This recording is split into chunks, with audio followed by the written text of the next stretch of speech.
Wait, how can he smell it? He's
in full hazmat. That means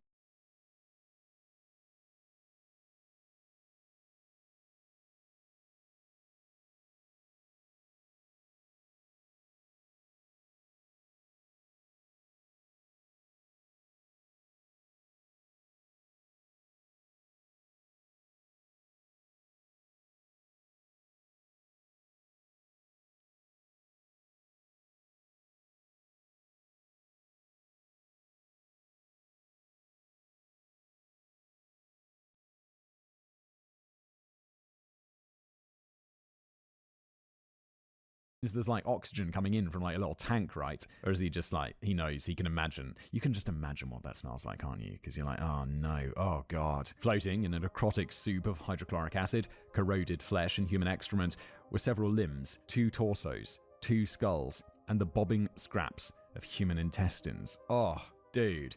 The other 5 barrels were unsealed to reveal similarly gruesome sights. The perpetrators, whoever they might be, were stupid enough to use the wrong kind of acid. Hydrochloric acid is a pretty weak reducing agent and is generally not used to break down organic materials. You got to use lye, isn't it? The drain cleaning one? That's it, because like you put that stuff down your drain and it dissolves all the hair that's in there, you know, that's been trapped and causing your shower to block up or whatever. That's what you use. Lye. You're welcome, serial killers. The killers should have used sulfuric acid or nitric acid. I think it is sulfuric acid. Isn't lye sulfuric acid? Instead, the hydrochloric acid had preserved some of the flesh on the bodies, tightening it to the bones as if they were mummified. Perhaps the reason why the barrels were stored in the bank was because the murderers thought the acid was taking longer to break down the bodies than anticipated. Thus, they had tried to dispose of the evidence and wound up creating a nausea-inducing homing beacon for law enforcement instead. Detective McCoy later recalled, quote, "The stench was unbearable. It permeated your hair, your clothing, everything you had on you, the stench got into. It was horrific, it was putrid." Yeah, you can just imagine it getting into your skin, can't you? Like, that's the sort of thing. It's like, I'll just go home and it'll be like, my beard smells of bodies.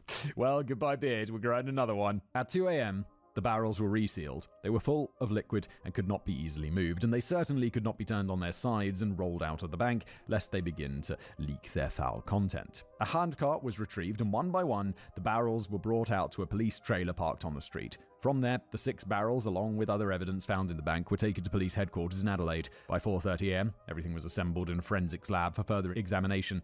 They still had no clear idea who the bodies in the barrels had been. Meanwhile, there remained the task of hunting down the perpetrators of this hideous crime and bringing them to justice. Once the senseless and sadistic details of the murders had been revealed, they were almost as sickening as the dismembered remains, entombed in gallons of greyish-green soup that the police had discovered in the unsuspecting rural community of Snowtown.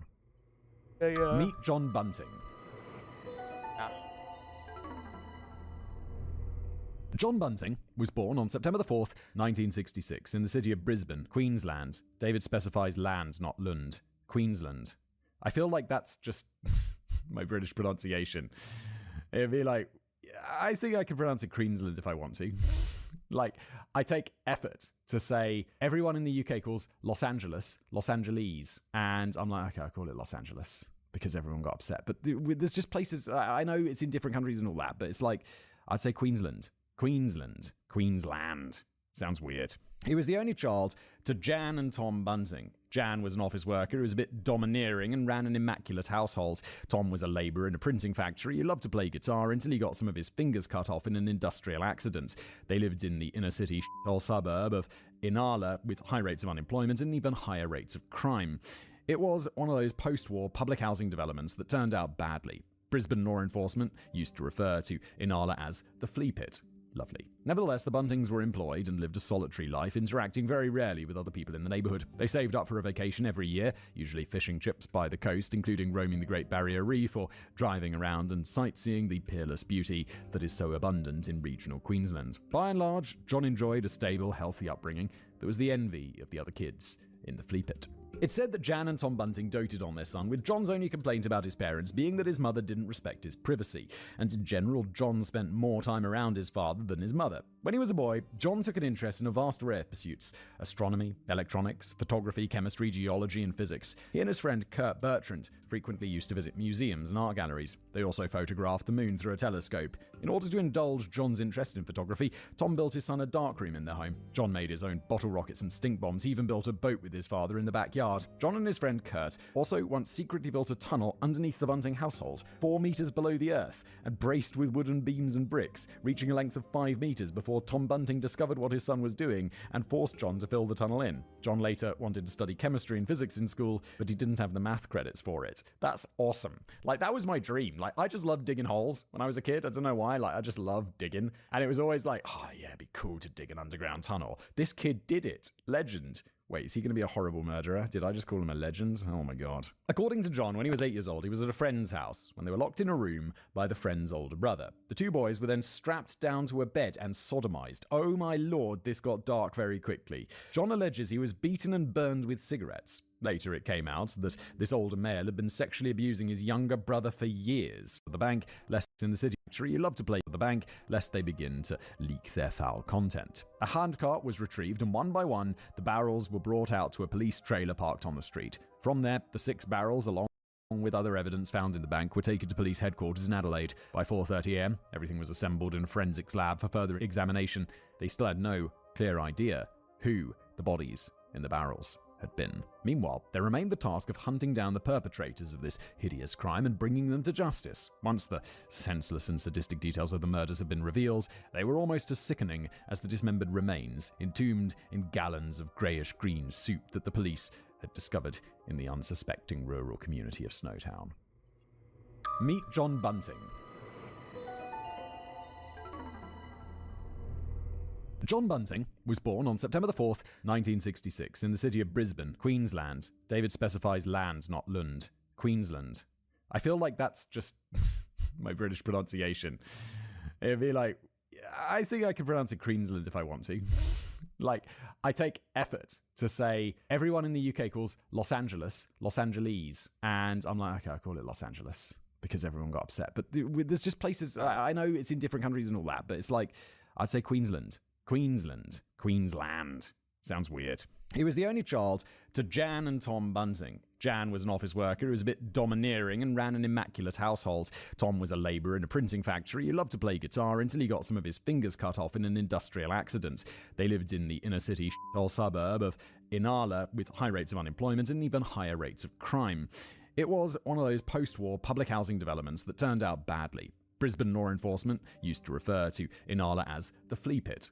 Lovely. Nevertheless, the Buntings were employed and lived a solitary life, interacting very rarely with other people in the neighbourhood. They saved up for a vacation every year, usually fishing trips by the coast, including roaming the Great Barrier Reef or driving around and sightseeing the peerless beauty that is so abundant in regional Queensland. By and large, John enjoyed a stable, healthy upbringing that was the envy of the other kids in the flea pit.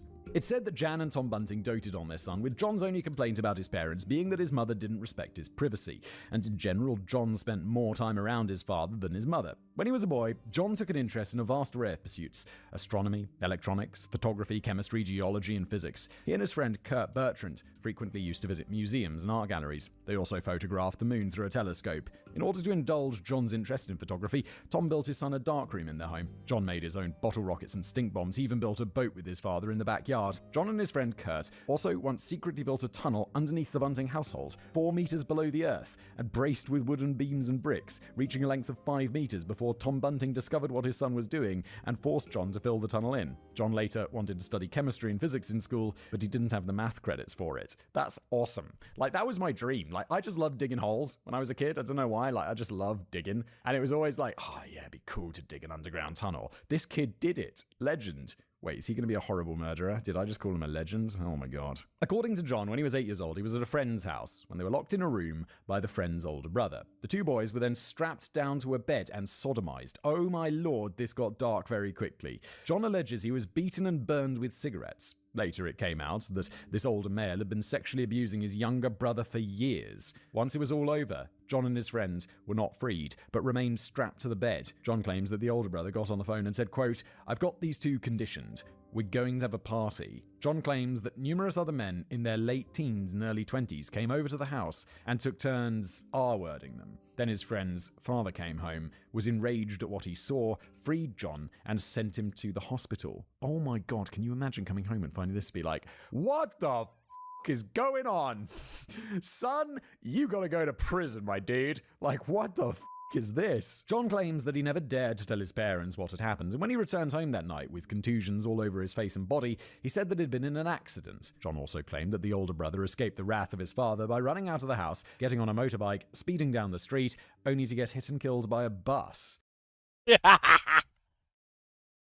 that's not funny. Don't commit.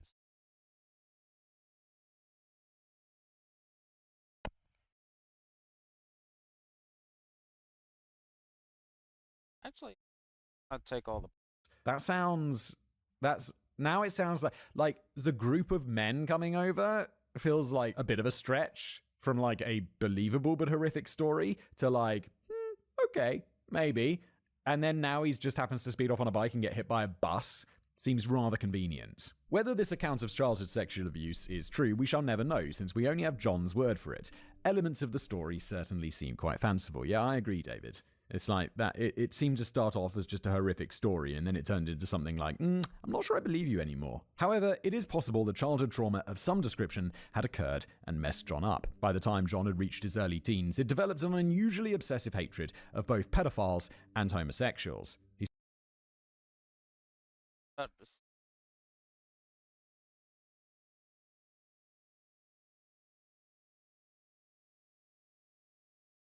saw little difference between the two, claiming that most gay men preyed on little boys for lack of options because most men in the world were straight and didn't want to have sex with them. I imagine those boys also didn't. It's quite an unusual opinion to have.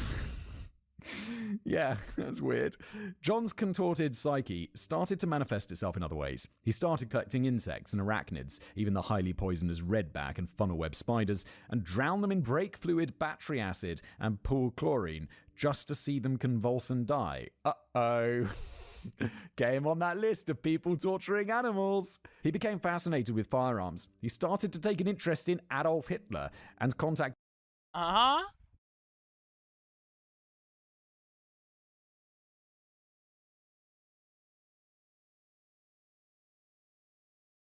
contacted a neo-Nazi group in Sydney who promptly sent him a copy of Mein Kampf. He later painted a swastika inside the trunk of his car and tried in vain to purchase an SS officer's uniform and a Nazi flag. Bruh, what are you up to? Why are you doing this? The ideology of Nazism had a special appeal for John because of its violent, murderous hostility toward homosexuality. Man, why is he got free sex? Thanking them. I mean, like, not that I'm like, yeah, he should hate homosexuals, because obviously that's bad. But it's not like, oh, why do you like Nazis? Oh, I just hate homosexuals. Can't you just hate homosexuals and not be a Nazi? Like, or, I mean, best yet, let's not do either. But why does one have to lead to the other? That seems like a bit much. At age 13, John claims he began gay bashing with an older man in his 40s named Benny. The latter had gone through an abusive childhood, been sexually assaulted by his father, who also allegedly cut off some of Benny's toes with bolt cutters. According to John, What? Oh, what the fuck are they doing in Australia? What the fuck is any of this? Cut off some of his toes with a bolt cutter. What the fuck?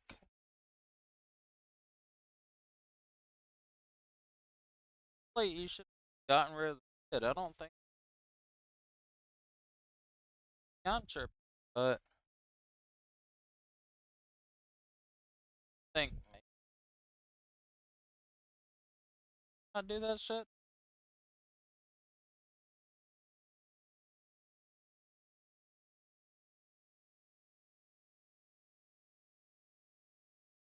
Benny got him to wait on a street corner at night in downtown Brisbane as bait. When a man approached John, thinking he was a rent boy, Benny would emerge from the shadows and beat the ever-loving shit out of the man. Again, it's unclear whether any of this is true or just a figment of John Bunting's feverish imagination. When John was 15, he got a girl named Lisa pregnant. She had a daughter named Tammy. Lisa passed Tammy off as the daughter of her older boyfriend and moved in with him. The relationship lasted 2 years before the boyfriend discovered the paternity fraud and tossed Lisa and Tammy out on the street. Soon after, the mother and daughter moved to England. John had next to nothing to do with the child when she was born, and as an adult, he never contacted Tammy and seldom spoke of her existence. When John was 17, he dropped out of high school at the start of year 12. I'm assuming it runs like UK years 7, 8, 9, 10, 11, 12. Okay, so 17 years old, 16, 17 years old, if I'm not mistaken. The first job was for a signwriting business. The next was for a repairman for a Brisbane-based sporting goods company. John would travel all over Australia, putting up and repairing volleyball, football, rugby, and ground hockey nets at various sports centres and gymnasiums. He even made it as far as Tasmania. I don't know, is that far? I've never been to Australia. Its geography is a bit of a mystery to me. I know it's massive and everything's like really spread out. Whenever John was back in Queensland, he would link back up with Benny and engage in various criminal activities. According to John, they continued gay bashing. They also broke into the houses of convicted or suspected pedophiles, trashed the place, killed any pets, and smeared the words, a word that I probably don't want to say this early in the video. It begins with an F and continues to agate, in shit Why would you say that? on the wall. John claimed to have even killed a few pedos, but the latter claim is unverified and likely untrue. John was known to run his mouth relentlessly and spin wild-sounding yarns. John quit the net repair job and started working at a crematorium. He moved into a house that he shared with his friend, Mark Day, who remembered John as bragging about his gay bashing but didn't really believe much of it at the time. In early 1985, when John was 18, his friend/mentor Benny was diagnosed with throat cancer, hospitalized, and died soon after, but it's unclear whether Benny even existed at all. The following year, in February 1986, Mark Day and John Bunting planned an epic road trip that would take them down into the states of New South Wales, Victoria, and then on to South Australia, and ultimately wind up in the city of Perth in Western Australia. Indeed, if you want to cross Australia by car, you're better off heading south first and then continuing along the civilized coastline. God forbid you take the tiny roads directly across the outback, where an inexperienced driver runs the risk of breaking down, being out of mobile range, and dying of dehydration before anybody comes past, or else simply getting robbed and murdered and never found again. Oh my god. God. Is the outback that bad? I imagine, like, you could break down and there's no one there, and so you die of, like, exposure or whatever, or dehydration, that kind of thing. But just getting murdered? It's like, oh, there's a car coming past. They could rescue me, or they could murder me. Some Wild West Australia. The expedition involved a total of 10 people, 7 young adults and 3 children. The latter technically included Mark Day's 14-year-old pregnant girlfriend, Esme Kennedy. Mark was 18 years old. 16 was the age of consent in Queensland, with no close-in age exemption. Also, they're not close in age. They're 14 and 18. That ain't f***ing right. The relationship was completely illegal. Esme should have also been in school. Yeah, no shit, she's 14. Did he say that she's pregnant? Jesus Christ. What are you up to? The car carrying John, Mark, Esme, and 2 other young people, Kevin and Michelle, made it as far as Adelaide in South Australia before the car finally broke down, unable to be revived without professional repairs and new parts bought at great expense. So the party of 5 lived in a caravan park to the north of the city for a few weeks, while the other car carried on to Perth. Adelaide was pleasant enough. It's definitely the most underrated of the 5 major Australian cities. It's often overlooked, with most people just rocking up to Sydney to see the Opera House, Harbour Bridge and other historical landmarks, and Melbourne to see, I don't know, the tram lines, a play, and eat at a vegan restaurant or some shit like that, and whatever else those champagne-swilling communist agitators do down there.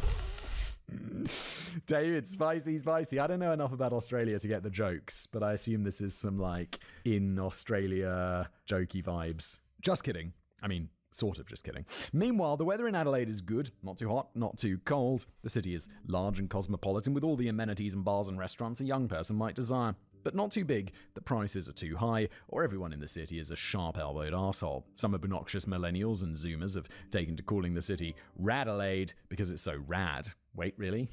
I used to... Me and my contemporaries, when we were at school, would say rad in the 90s. Like, that's still a thing? Rad, bro. John Bunting got a job working as a handyman at a car museum and therefore decided to stay for good. After a few weeks in the caravan park, Esme miscarried her baby. In the aftermath, she broke up with Mark, who promptly returned to Brisbane. Meanwhile, John and Esme fell into a relationship. Again, a reminder, Esme was only 14 and should have been in school, and moreover, the age of consent in South Australia was actually 17. John Bunting was nearly 20. Duh, man. No. Half your age plus 7. 20, 10, 17. If you're 20 years old, you can date someone who's 17, and it's not too weird. No. What? How old are you?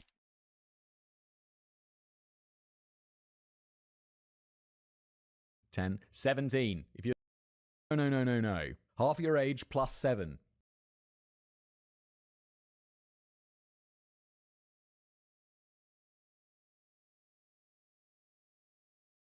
Kind of a good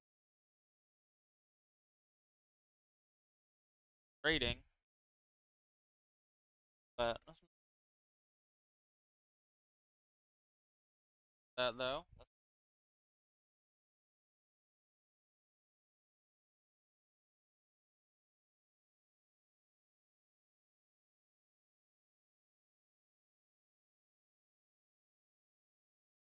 Bye.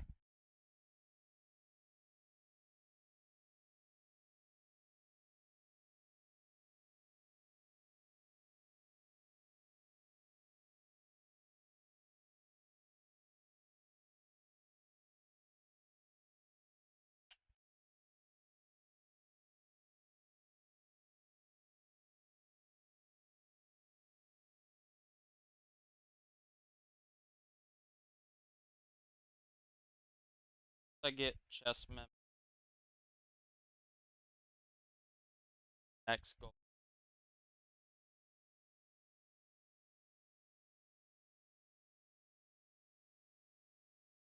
$20, 10, 17. If you're...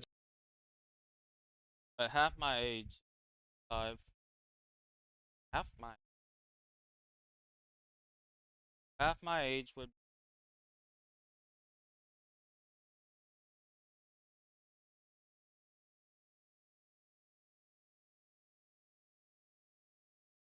half my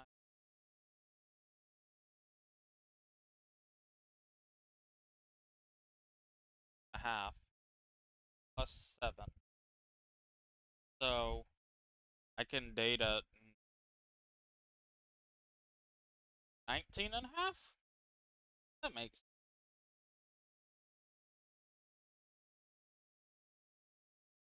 20 years old, you can date someone who's 17, and it's not too weird, and it's legal. Importantly.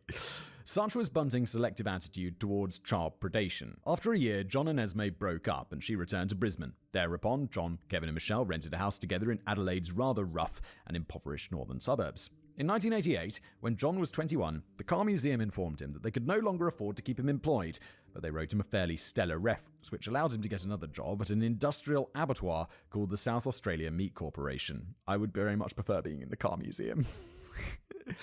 Like, oh yeah, we were your great reference, so you got to go be around dead animals all day, whereas before you're just like looking at nice cars. Yeah, oh no. John Bunting worked at the evisceration table, removing spleens, bladders, intestines, and other offals. Other offal. I don't know. No. I don't want to do that job. That doesn't sound nice.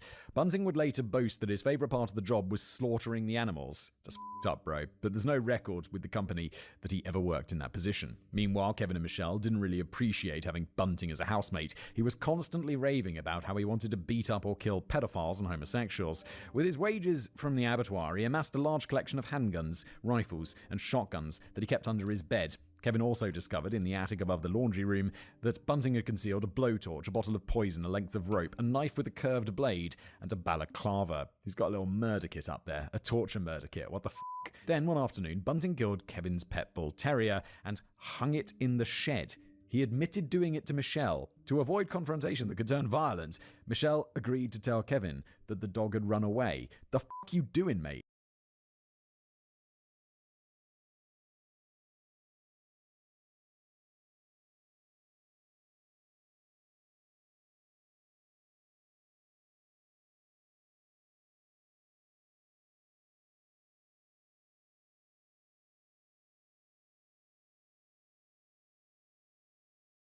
Why are you doing this to his dog? In January 1989, when John was 22, he signed up for a metalworking course offered at the abattoir. It was there that he met 18-year-old Veronica Tripp, who had hearing and vision problems and intellectual disability and was functionally illiterate. They regularly went to the movies together, but Veronica claimed that Bunting always picked the movies, and they were invariably violent. When Veronica turned 19, she moved out of her parents' place and into a house with Bunting, and into the house with Bunting, Kevin, and Michelle. A few months later, in September 1989, Veronica Tripp and John Bunting got married at a registry office. While living together, Veronica claims that Bunting often flew into a rage, but was never physically violent toward her. She also claims that John wanted sex every day, but wasn't particularly kinky or depraved. No hint of the wanton sadism that he displayed towards animals. Yeah, it's like, if... It's not an attractive quality, is it? It's like, oh, what do you do for hobbies? Oh, I really love my job. It's like, oh, what are you into? I work in an abattoir at the evisceration table. Oh, and what do you do on weekends? Oh, I just continue. I just kill dogs. Dude, it's fucking weird, man.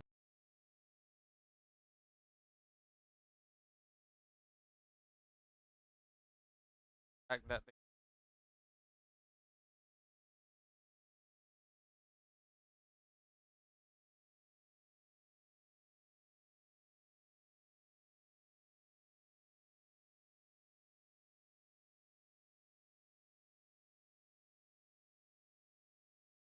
On December the 14th, 1991, John and Veronica moved out and got a place of their own on 203 Waterloo Corner Road in the sketchy suburb of Salisbury North, yet another government housing estate gone wrong, much like the Brisbane suburb of Inala, in which John grew up. Soon afterward, John's parents, Jan and Tom Bunting, moved down to Adelaide to be near their son. They rented a house nearby, also in Salisbury North. Jan didn't think much of Veronica, but in turn, Veronica's father, Jim, had a huge dislike for John Bunting. Jim said, quote, "He's got a cruel, filthy mouth, and I think he's trouble." Well, Jim, you bang on, mate. Meet the neighbours.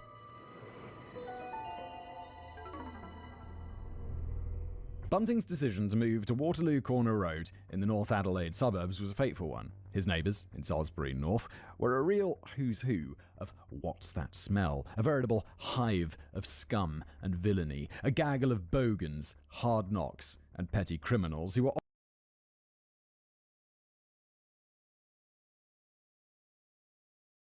often emotionally damaged and even mentally deranged. Many of them were also easily manipulated and would eventually become Bunting's accomplices. Others would become his victims. Now let's first start with Robert Joe Wagner. He was born in November 1971 in New South Wales. His mother relocated Robert and his sister to Adelaide in 1974. As a child, Robert was regularly beaten by his mum's new boyfriend, and when Robert was 7, he was sexually abused by the teenage son of one of his mother's friends. Robert didn't talk about what happened. In fact, he barely spoke at all for several months. And then, still at the shockingly young age of 7, Robert attempted to end his life by taking an overdose of his mother's sleeping pills.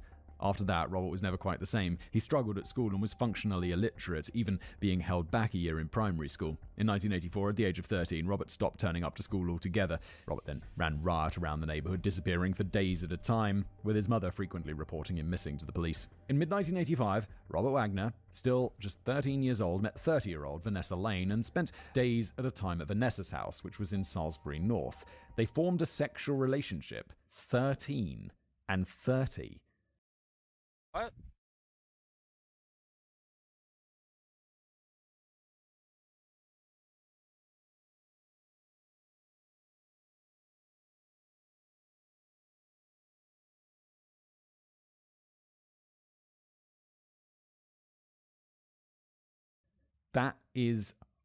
That's just straight up pedo. I mean, obviously. Jesus Christ. This wasn't just because of the blatant statutory rape. Vanessa Lane was a male-to-female transgender born in Snowtown in 1955 under the name Barry Wayne Venables. Lane's father was a violent alcoholic, and Lane's mother, Sylvia, was extremely neglectful, almost causing her child to die of malnutrition. Lane briefly spent time in foster care before Lane's grandmother won guardianship, raising Lane in poverty in the mining town of Port Pirie. At the age of 9, Lane began dressing up in a hot pink skirt and fishnet stockings, much to her grandmother's confusion and chagrin. At age 11, Lane came out to friends and shortly thereafter initiated sexual relations with some of them. By 15, Lane was walking the streets of Port Pirie, waving at men in their cars who slowed down, honked, and yelled catcalls. Lane's grandmother did not approve of Vanessa's sexual relations with the neighborhood boys, and Lane's mother, Sylvia, who also lived in Port Pirie, began claiming that Vanessa Lane wasn't her child, but that they'd somehow gotten her mixed up in the maternity ward. When Lane was 17, she departed on a cross-country trip, living in Adelaide, Sydney, and Melbourne. To pay the bills, Vanessa Lane worked as a gardener and landscaper for 2 weeks before claiming she permanently injured her back in order to collect disability funds. Fraud was, and still is, a big problem in the Australian welfare system. Now, in late 1980, when Vanessa Lane was 25, she was arrested for sexual assault of 2 boys under the age of 12. Lane was sentenced to just 4 months imprisonment. Bro. 25-year-olds sexually assaulting 2 12-year-olds and you get 4 months in prison. Are you joking? That should be years. The judge explained that the shortness of the sentence was in light of Lane's gender dysphoria. Quote, "I am aware that you have medical problems and problems in establishing your own identity." Yeah, fine. That's all fine. No problem with that. But that doesn't mean that you can go and sexually assault children, does it? Now, people can understand and have sympathy for that, but it does not permit you to go around doing these sort of things for your own gratification. Yeah, obviously not. So throw the book at her. Don't give her 4 months for sexually assaulting 2 children. What the judge? In turn, Lane declared at the sentencing that the reason why she had perpetrated the crime was because she was mentally traumatized by her family not accepting her lifestyle. Look, and again, comes up all the time on Casual Criminalist, there are plenty of families that don't accept their children's lifestyles. And it's bad. It's not good. But not an excuse to go and sexually assault children. Lane was sent to an all-male prison, where, as a convicted pedophile, the inmates spat in her food, shouted insults and threats, and frequently inflicted violence upon her. Oh no! After being released, Vanessa Lane moved to Salisbury North in Adelaide, where Lane was witnessed on multiple occasions approaching underage boys. It wasn't long before Lane gained a reputation, with the house frequently being vandalized or pelted with rocks, and with Lane herself being the recipient of loud insults when she walked down the street. Vanessa Lane was ordered by a judge to attend counselling sessions, but when the counsellor tried to delve into the cause of Lane's paedophilia, she declared, quote, "This feels like a church confessional and isn't going anywhere," and promptly stopped attending. 5 years later, in 1985, Vanessa Lane, now 30 years old, met 13-year-old Robert Wagner and formed a sexual relationship. This is so f***ed up. Stop it. When Wagner's mother Carol found out, she forbade her son from seeing Vanessa. Robert ignored this demand, so Carol went over to Vanessa Lane's house and confronted the both of them. Robert said he wanted to stay with Vanessa, who was holding Robert's arm and stroking his chest. Carol went home and phoned the police. Robert was brought home, but Vanessa wasn't immediately charged. Why not? Charge her! Come on! However, it was only a matter of time until, should the relationship continue, Vanessa would be arrested for the sexual abuse of a minor and sent back to prison. And so, in January of 1986, 2 months after Robert had turned 14, he and Vanessa ran away together. They disappeared without a trace. Robert's mother didn't hear a word from her son for nearly 4 years. Vanessa Lane and Robert Wagner returned to Salisbury North in late 1989, shortly after Robert had turned 18 years old. With the age of consent in South Australia being 17, the police could no longer do anything about the relationship, and Wagner vowed that he'd deny any allegations of being groomed or kidnapped. Police did not pursue the matter further. The now 34-year-old Vanessa permitted Robert to resume contact with his mother. But Lane never allowed Robert to visit Carol when Vanessa was not also present. Lane and Wagner rented a house together on Bingham Road in Salisbury North, across the street from an elementary school. Neither of them worked. By this point, Wagner had also figured out how to feign a physical illness to collect disability payments. Lane no longer dressed in stereotypically female clothing, but presented as male, but still preferred to be addressed as Vanessa, although sometimes she would occasionally insist on being called Barry. Lane and Wagner lived in a house with several pet cats, which they did not clean up after, resulting in the house reeking of piss and shit. Lovely. Because Lane and Wagner were periodically the targets of vandals, they bought 2 large Rottweilers for security. Yep, that's going to work. Rottweilers are scary, man. They did not clean up after the rather sizable digestive leavings of these animals either. The couple would also perform acts of bestiality on the dogs, with Wagner holding down one of the canines while Lane violated it. The fuck? Why do we have to have bestiality in here as well? It's already sick enough. Sometime in the intervening 4 years, Robert Wagner had become a neo-Nazi. Oh, there we go. He named one of his Rottweilers Adolf and had a screensaver on his computer that read, "Adolf Hitler is still alive." This seems unlikely, given that in 1989 Hitler would have been 100 years old, but I digress. Yes, he also shot himself, and they know that. It's confirmed. In 1989, Wagner joined a group called National Action, Australia's answer to the KKK. Wagner wanted to have a swastika tattooed on his forehead, but no tattoo artist in Adelaide would do it. Good for you, tattoo artists. Someone comes in and be like, "I want a swastika." Be like, "Not here, mate. We're not that kind of tattoo shop." Wagner was thrown out of National Action after only a year for being, quote, "too radical for the group." Too radical for Australia's KKK, huh? Oh no. When John and Veronica Bunting moved to Waterloo Corner Road on the 14th of December 1991, they met their next-door neighbour, Robert Skews, a welfare recipient in his mid-50s who suffered brain damage at birth and had spent a good portion of his adult life homeless in Sydney. It was Skews who, that same evening, introduced John to Vanessa Lane and Robert Wagner. Wayne and Wagner helped John Bunting move his stuff into the house. John's initial instinct was to despise Lane and Wagner since they were same-sex attracted, and it was clear that Lane was an unrepentant pedophile. However, as they talked, Bunting realised that Wagner not only shared his affinity for Nazism, but that Wagner had also been sexually abused as a child. As such, Bunting quickly felt that he and Wagner were kindred spirits. Meanwhile, Bunting tolerated Vanessa Lane, especially once it became clear that Lane was able to provide inside information on Adelaide's bevy of other child predators. Lane and Wagner were seen frequently at Bunting's house from that point forward. Shortly after moving in, John Bunting befriended another neighbour, 33-year-old Mark Ray Hayden, whom he met at a metalworking course in 1992.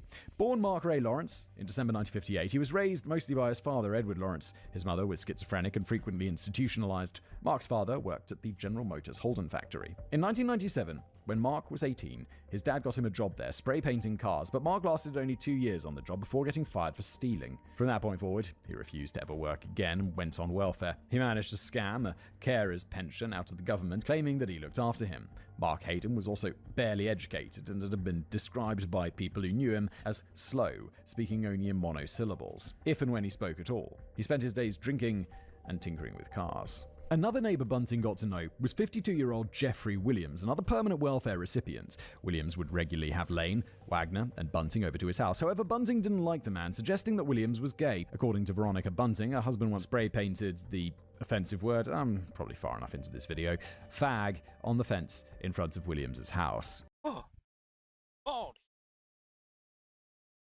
Bunting also fantasized about murdering Jeffrey Williams and filling Williams' house with the bodies of other quote-unquote undesirables and cutting a hole in Williams' throat into which Bunting would insert a chihuahua. What the f***? It's incredibly weirdly specific. Bunting found the mental image of barking at a corpse to be hilarious. Happy Pants. does that mean?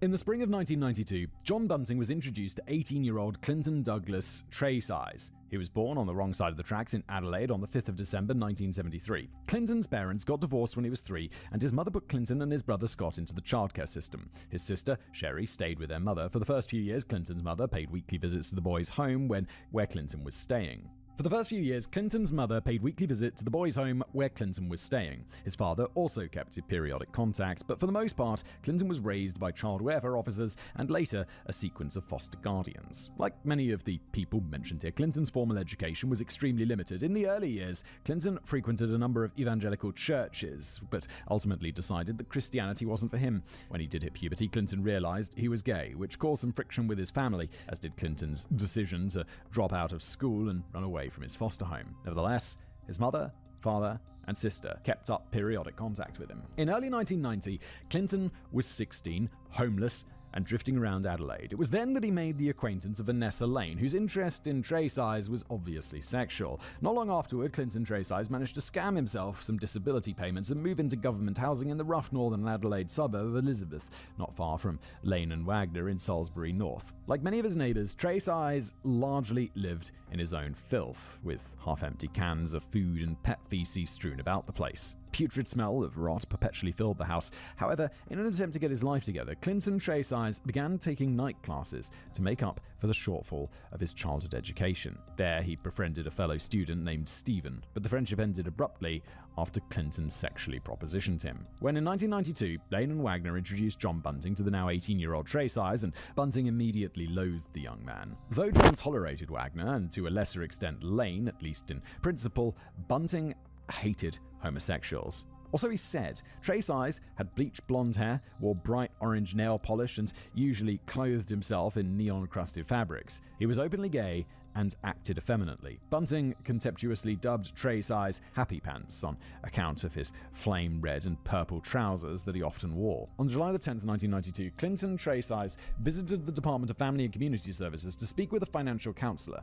On the set 22nd of July, Tresize withdrew some money for his bank account. That's the last record we have of him being alive. After that, the government disability deposits just started stacking up in his account. Now, sometime between the end of July and the end of August 1992, John and Veronica Bunting paid a visit to the household of Wagner and Lane on Bingham Road for afternoon tea. Wagner, Lane, and John all chatted while Veronica played with one of the cats on the filthy, feces-laden floor. After an hour, Wagner, Lane, and Bunting got up to leave, with John commanding Veronica to wait at Lane and Wagner's house. That got Bunting's wife out of the way. After all, she had an intellectual disability and wouldn't ask too many questions. The trio then proceeded to John's house on Waterloo Corner, where they agreed to meet Clinton Tresize, have a few beers, and hang out. While Tresize was sitting with a drink on the living room sofa, John Bunting crept up behind him and struck Tresize in the back of the head with a shovel. Tresize fell to the floor. Bunting then set about bludgeoning the victim multiple times with a hammer, cracking the back of the boy's skull open. Because the blows with the hammer were so fierce, the front side of the victim's skull, which was resting against the floor, was also fractured. Clinton Tresize's death was not instantaneous. At some point, the victim raised his left hand to defend himself, only for it to be struck with the hammer. But the young man wasn't tortured over the course of several hours, like many of Bunting's later victims. Oh, good. So we got that to look forward to, have we? Just, it's not enough that he's fracturing this kid's skull. Jesus. After Tresize was dead, Bunting wrapped up his corpse in black garbage bags. Wagner and Lane helped Bunting throw Tresize's body into the back of Bunting's station wagon. By this time, Wagner was completely under Bunting's spell and was all for the brutal murder of homosexuals. This might sound like a contradiction, and it is, but lately, Wagner had become more emotionally distant from Lane and point-blank refused to take the submissive role in sex anymore. Lane, meanwhile, was simply too terrified not to go along with things. It's also possible that Bunting had some leverage over Lane about her more recent activities with underage local boys. Bunting, Wagner, and Lane drove the station wagon 20 minutes from Salisbury North to the rural township of Lower Light. They pulled into a sheep paddock and dug a shallow grave. Thereupon, Tresize was unceremoniously dumped into the hole and covered in a layer of soil. Bunting wiped his hands on his jeans, turned around, and walked toward the station wagon without looking back. The trio returned to Wagner and Lane's house, where they found Veronica asleep on the couch. Bunting took her home. Sometime afterward, Bunting broke into Tresize's house and stole his television and other electronics. On August the 31st, Clinton Tresize's father, Doug, and sister, Sherry, paid a visit to Clinton's house because they hadn't heard from him in a while. They found the house in a messy state, but most of Tresize's personal effects were still there. They took note of the smell of rotten food and feces. A few months later, when the rent was not paid to the South Australia Housing Trust, Doug and Sherry removed Tresize's stuff from the property. Sherry Tresize later claimed that she'd filed a missing persons report, but no record of it exists. It's very odd. Like, the person clearly seems to be missing, and he's your family. There's no record of you filing a missing persons report, and you're just like, oh no, I did. It's like, that doesn't seem... Are you not more concerned? Conversely, police assert that because there may have been some friction in the family in recent years, they did not immediately report Tresize missing and merely assumed that he'd gone off somewhere, and that Sherry's later assertion was to avoid embarrassment. But he just left his house and all of his belongings? What about his, ID? What about money? He just took nothing? It's very weird. Like, if I go missing and my phone and bank card and ID and driver's license and stuff are also gone, then it's like, I've gone somewhere. If that stuff's still at home, it's like, I've been kidnapped and murdered. Because who the leaves their house without that stuff, especially for a longer time? Indeed, Sherry and Clinton did not get on well, and so she did not visit regularly. This latter version of events seems to be borne out by the testimony of Clinton Tresize's brother Scott, who would later say, I just thought he'd got jack of all the shit that was going on in his life and decided he was better off away from it all and picked up and moved away. I just thought he'd gone for a different change of life. It was a very difficult sentence to read, Scott. A few weeks after the murder, Vanessa Lane approached Veronica Bunting and said that she'd seen John kill a friend of theirs. Lane appeared to be terrified and begged Veronica not to tell John Bunting. But she did, and her husband denied it. A little later, Vanessa Lane approached Veronica again and described the murder in greater detail, identifying the victim as Happy Pants. Veronica again related this story to Bunting. This time, he didn't bother to deny it. To quote Veronica, John told me parts of what they did. John said that he took someone up to lower light and buried them in a hole. His name was Clinton Tresize. I've never told anybody about this conversation as I didn't want to get killed. I believed that if I did tell somebody, John would kill me. John was not particularly upset that Veronica found out. He merely ordered her to keep her mouth shut. He felt confident that she'd do as she was told. Meanwhile, Bunting concealed his fury at the fact that Vanessa Lane kept running her mouth. One day, John vowed he would dispose of her. Yeah, Vanessa Lane is just very what's her name? The other one, Veronica, is like, oh my God, I know. And if I say anything, he's going to kill me. And Vanessa Lane is just like, yo, he's murdering people.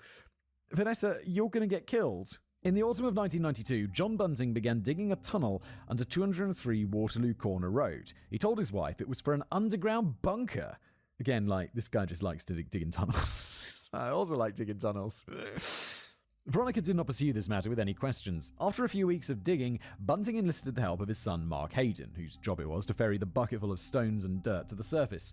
Earlier in 1992, Hayden had gotten married to a woman named Christina, and during the summer, they'd had a son together. However, by the end of 1992, the marriage was over. The otherwise quiet Mark Hayden was well known for his extremely foul temper. In early 1993, Robert Wagner joined the excavation, swinging a pickaxe, shifting the heavier boulders, and carrying heavy wooden beams. Bunting briefly tried to teach Wagner to read, but gave up once Wagner got bored. Due to the intensive work involved in digging the tunnel, Hayden, Wagner and Lane, who jealously refused to be left home alone, almost became permanent fixtures at Bunting's house. Bunting also regularly invited strangers into his home, mostly delinquent teenagers and drug addicts, much to Veronica's mounting frustration. It's like, dude, what are you up to? Why are you digging a hole underneath the house? And who are these random drug addict teenagers doing here? And why did you murder someone? Oh God, Veronica, I don't want to be in your position. This is up. Bunting also brought home a menagerie of stray animals, including a female German shepherd that he named Kelly. In order to avoid mowing the lawn, Bunting also brought home a sheep that he'd stolen from the South Australia Meat Corporation, where he continued to work. That sheep's probably like, yes.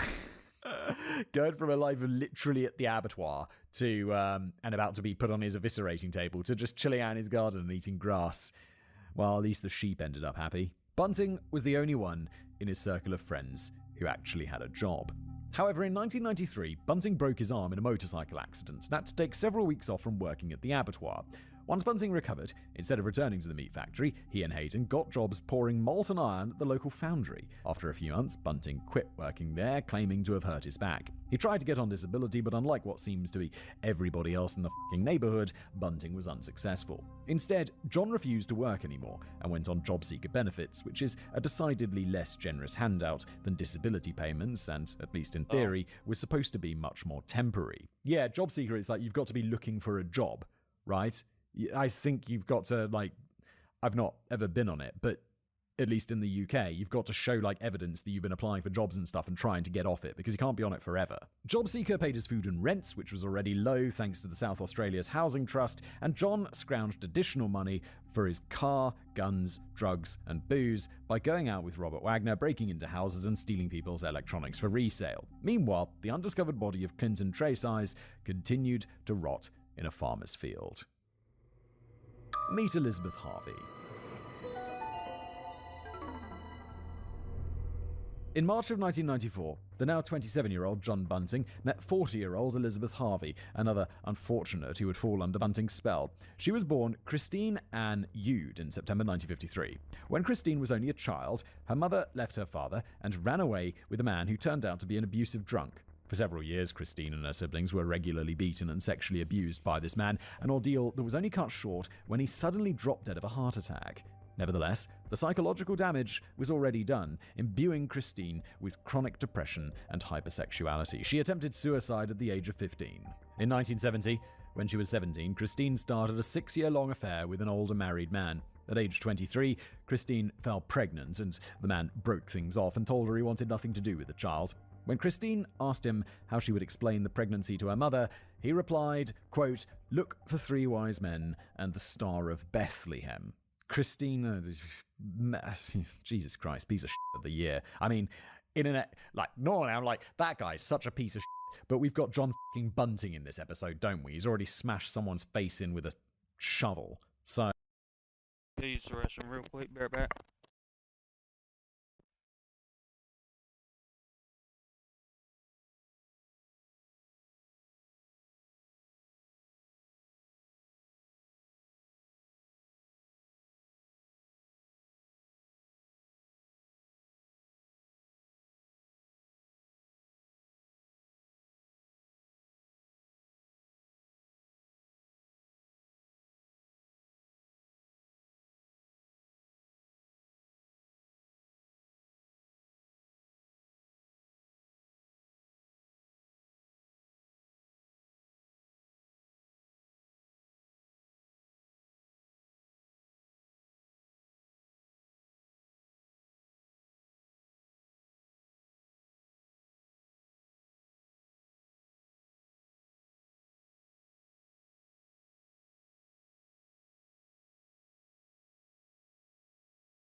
Oh, this guy's basically a legend compared to him.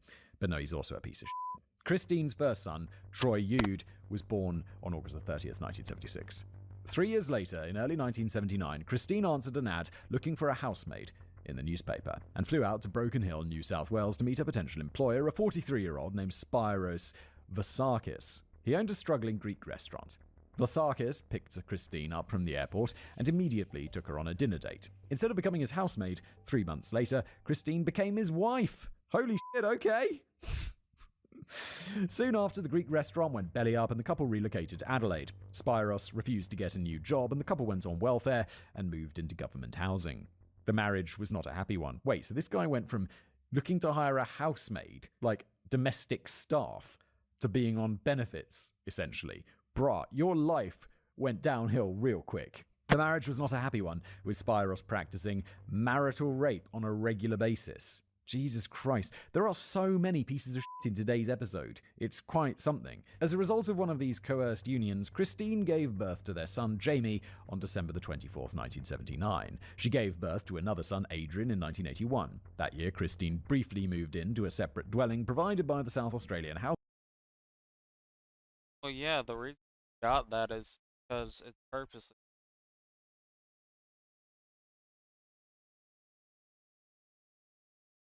Like, it's supposed to do that on purpose.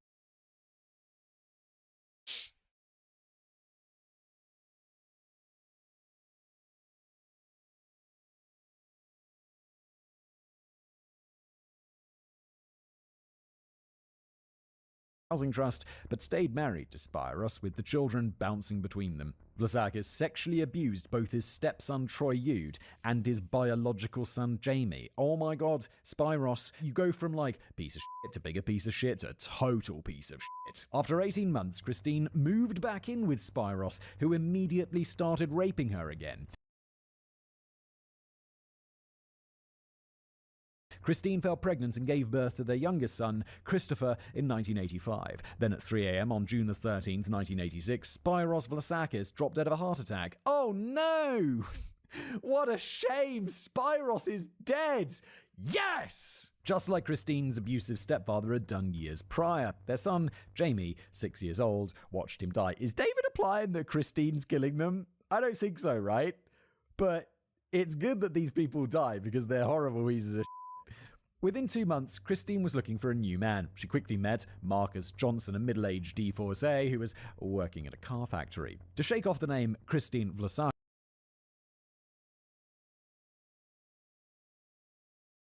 How many of the huge get just the other account was there?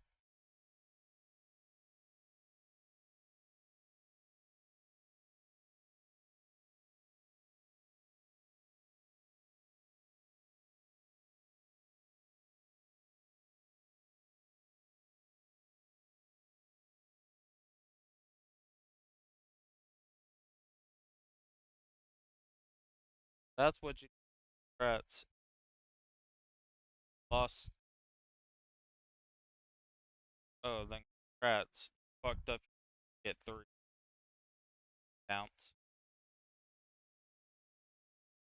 she legally changed it to Elizabeth Harvey. Okay, most people normally just would change the surname back to their maiden name or whatever, but she's like, nah, going for a whole new identity.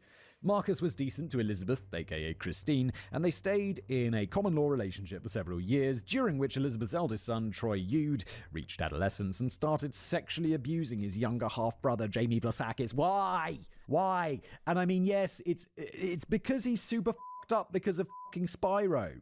Like, don't fuck up your kids. How many times? Elizabeth and Marcus were not aware of this at the time. Meanwhile, Elizabeth Harvey fell into multiple depressive episodes, aggravated by the fact that Marcus asked her to get 2 abortions.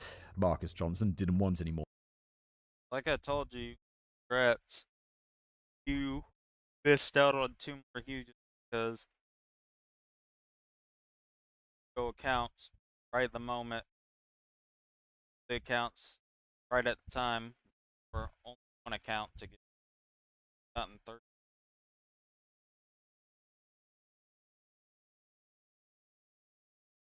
Not a matter of random. Like I said, whenever it shows that the huge shot was like right next, or there was a huge right next to, actually, more children. He already had 3 kids from his previous marriage that ended in 1980, one of whom, David Johnson, had come to live with Marcus, Elizabeth, and her 4 sons. But Elizabeth resented having to get abortions. Numerous fights and separations dotted their declining relationship. Well, I'll tell you what, if you don't want kids and you don't want abortions, let me introduce you to the novel concept of f***ing birth control. Marcus and Elizabeth finally married in 1992, hoping that it would resuscitate things. No. It's a bad idea. It's like people who are like, well, my marriage isn't going very well, so let's have another kid and see if that fixes things. It's not going to fix things. Kids make marriages harder, because kids are hard. It's like, I love my kids. I love my wife. But, like, kids are hard work, man. It's like... it's a lot. Elizabeth, already thinking of getting a divorce before the marriage license was even signed, decided to keep her adopted surname Harvey. Meanwhile, Elizabeth had become hooked on Valium, gambling and shopping binges to deal with her depression. Marcus and Elizabeth divorced after 10 months of marriage. Elizabeth Harvey was left to raise her 4 sons on her own, impoverished, living in Salisbury North, strung out on benzos and suffering from mental illness. Then, in autumn of 1993, she found a lump in one of her breasts and underwent testing for breast cancer. A few months later, in November, Elizabeth's mother died of throat cancer, is that the second person to die of throat cancer in today's episode? God damn. Sending Elizabeth into a full-blown nervous breakdown. She was sent to a mental ward. Her neighbor, Jeffrey Payne, looked after her sons while she was locked up, but it turned out that Jeffrey Payne was a pedo. What the? How? Is Australia just pedophiles? Like, what the fuck's going on in Australia? yes. He targeted 13-year-old Jamie Vlasakis and threatened to hurt Jamie's brothers and kill his mother if Jamie did not comply. How about you don't leave your children with random neighbours? Jeffrey Payne, the pedo. After a few months, Elizabeth Harvey was released from the mental ward. Also, it turned out that the tumour in her breast was benign. God, that's got to be scary, right? When you're like, what's this lump? And then they're like, oh, it's benign. You're like, yes. I remember once I had a lump in my neck. It's gone now, but it was there for a while. And I'm like, oh God, I'm definitely dying. I'm definitely dying. And I went to the doctor and he's like, don't even need to biopsy that. It's just like a lymph node that's swollen and it'll go down. Don't worry about it. And I'm like, oh, thank God. And like a few months later, it just disappeared into like basically nothing. And it's like, it's one of those things where you're just like, I'm definitely going to die. I think I must have been like in my early 20s. And I was like, I'm definitely going to die. And they're like, mate, it's nothing. It's just a swollen lymph node. I'm like, yes! Yeah, I feel like I've survived cancer. And it was just, I don't know. I'm a hypochondriac. I'm always like, any little thing. And it's like, well, that's it for me. Game over. But she was still in poor shape mentally and was oblivious to what was going on between Payne and her son. But help came from the most unlikely quarter. Convicted child predator Vanessa Lane was an acquaintance of Jeffrey Payne's, surprise, surprise, and Payne had bragged to Vanessa about molesting Jamie Vlasakis. And, with the contorted logic of a paedophile, Lane became jealous of that fact and resolved to tell Jamie's mother what was going on. Well, a couple of things, Jeffrey. What the f*** you doing telling people that you're, like, molesting people? That's fucking... great, I mean, do it, because then you'll get busted. But it's like, that seems a little bit insane. And Lane's also insane. What the fuck's going on? So on March the 3rd, 1994, Vanessa Lane and Robert Wagner showed up at Elizabeth Harvey's house and told her that Payne was abusing her son. Elizabeth called the police and Jeffrey Payne was arrested. Payne confessed to the crime. However, he was soon released on bail. How about we don't give bail to pedophiles who are abusing... What the fuck? And returned to his home across the street from Elizabeth Harvey's place while he awaited trial. Are you smoking crack, Australian justice system? Payne would sit on his front porch and yell filthy taunts at Elizabeth's sons, referring to them as, quote, my boys. He would also take photographs of them and declare that they were going to be used as masturbatory aids. Get that guy in f***ing prison, lock him up, and throw away the key. Vanessa Lane found out about this and told John Bunting, the self-appointed local pedo slayer. Within the hour, Bunting came riding down the street on a motorbike armed with a .38 revolver. After introducing himself to Elizabeth Harvey, Bunting took Robert Wagner across the street so they could have a little talk with Jeffrey Payne. It's the first time I'm like, yes, Bunting, go! Bunting did most of the talking, issuing vicious threats, while Wagner stood behind him, obsequiously. David, it's a big word. I don't know what it means, David. Obsequiously. Look up. Obediently. obediently nodding his head. There we go. That was easier, wasn't it? Payne accordingly stopped harassing Elizabeth's children. Nevertheless, John Bunting, Robert Wagner, Mark Hayden, and Vanessa Lane spent the next several days in Elizabeth Harvey's kitchen discussing how they could murder Payne to make an example of him. Their favourite strategy was to knock Payne unconscious, put him on a motorbike, and push him off a cliff, making it look like an accident. That is overly complicated. Elizabeth's ex-husband, Marcus Johnson, occasionally witnessed these discussions. He later wryly observed, quote, Vanessa Lane was present in a lot of these conversations, and I couldn't work out where she fitted in at any time, being on both sides of the fence, as it were. Despite all this talk, Jeffrey Payne was never harmed, possibly because Bunting knew that if Payne were to die in a suspicious accident or simply disappear, police would immediately consider Elizabeth Harvey and her new friends as suspects. Instead, Jeffrey Payne went on trial, was convicted, and was sentenced to 4 years in prison. That's not enough! He's sexually abusing children! 4 years? And he seems like pleased with himself. Judge was like, kids.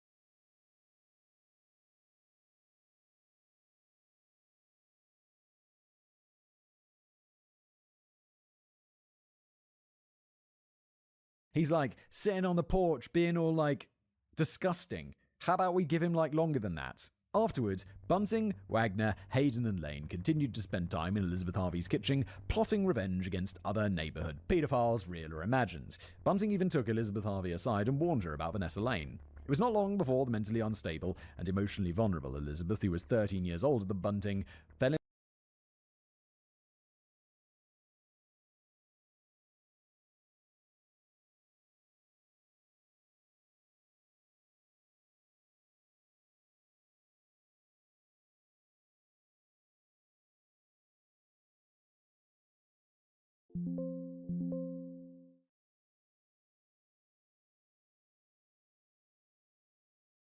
Test. Test. I guess. I don't know why it's not picking it up like the whole time.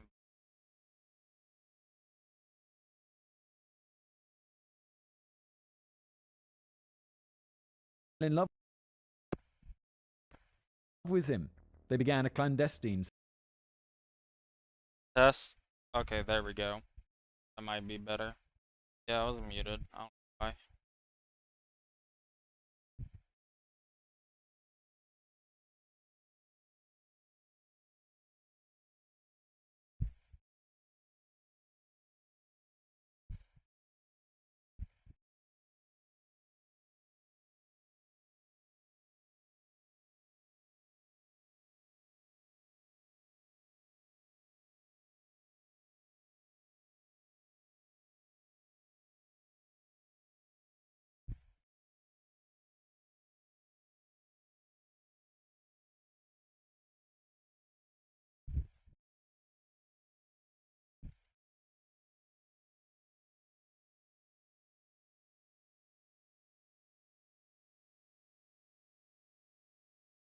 sexual relationship. Also, what'd you say? Did what?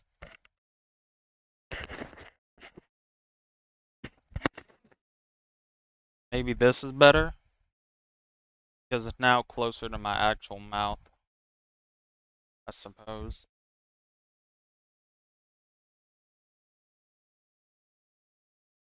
Yeah. But this, how much is it? 100 mil or something?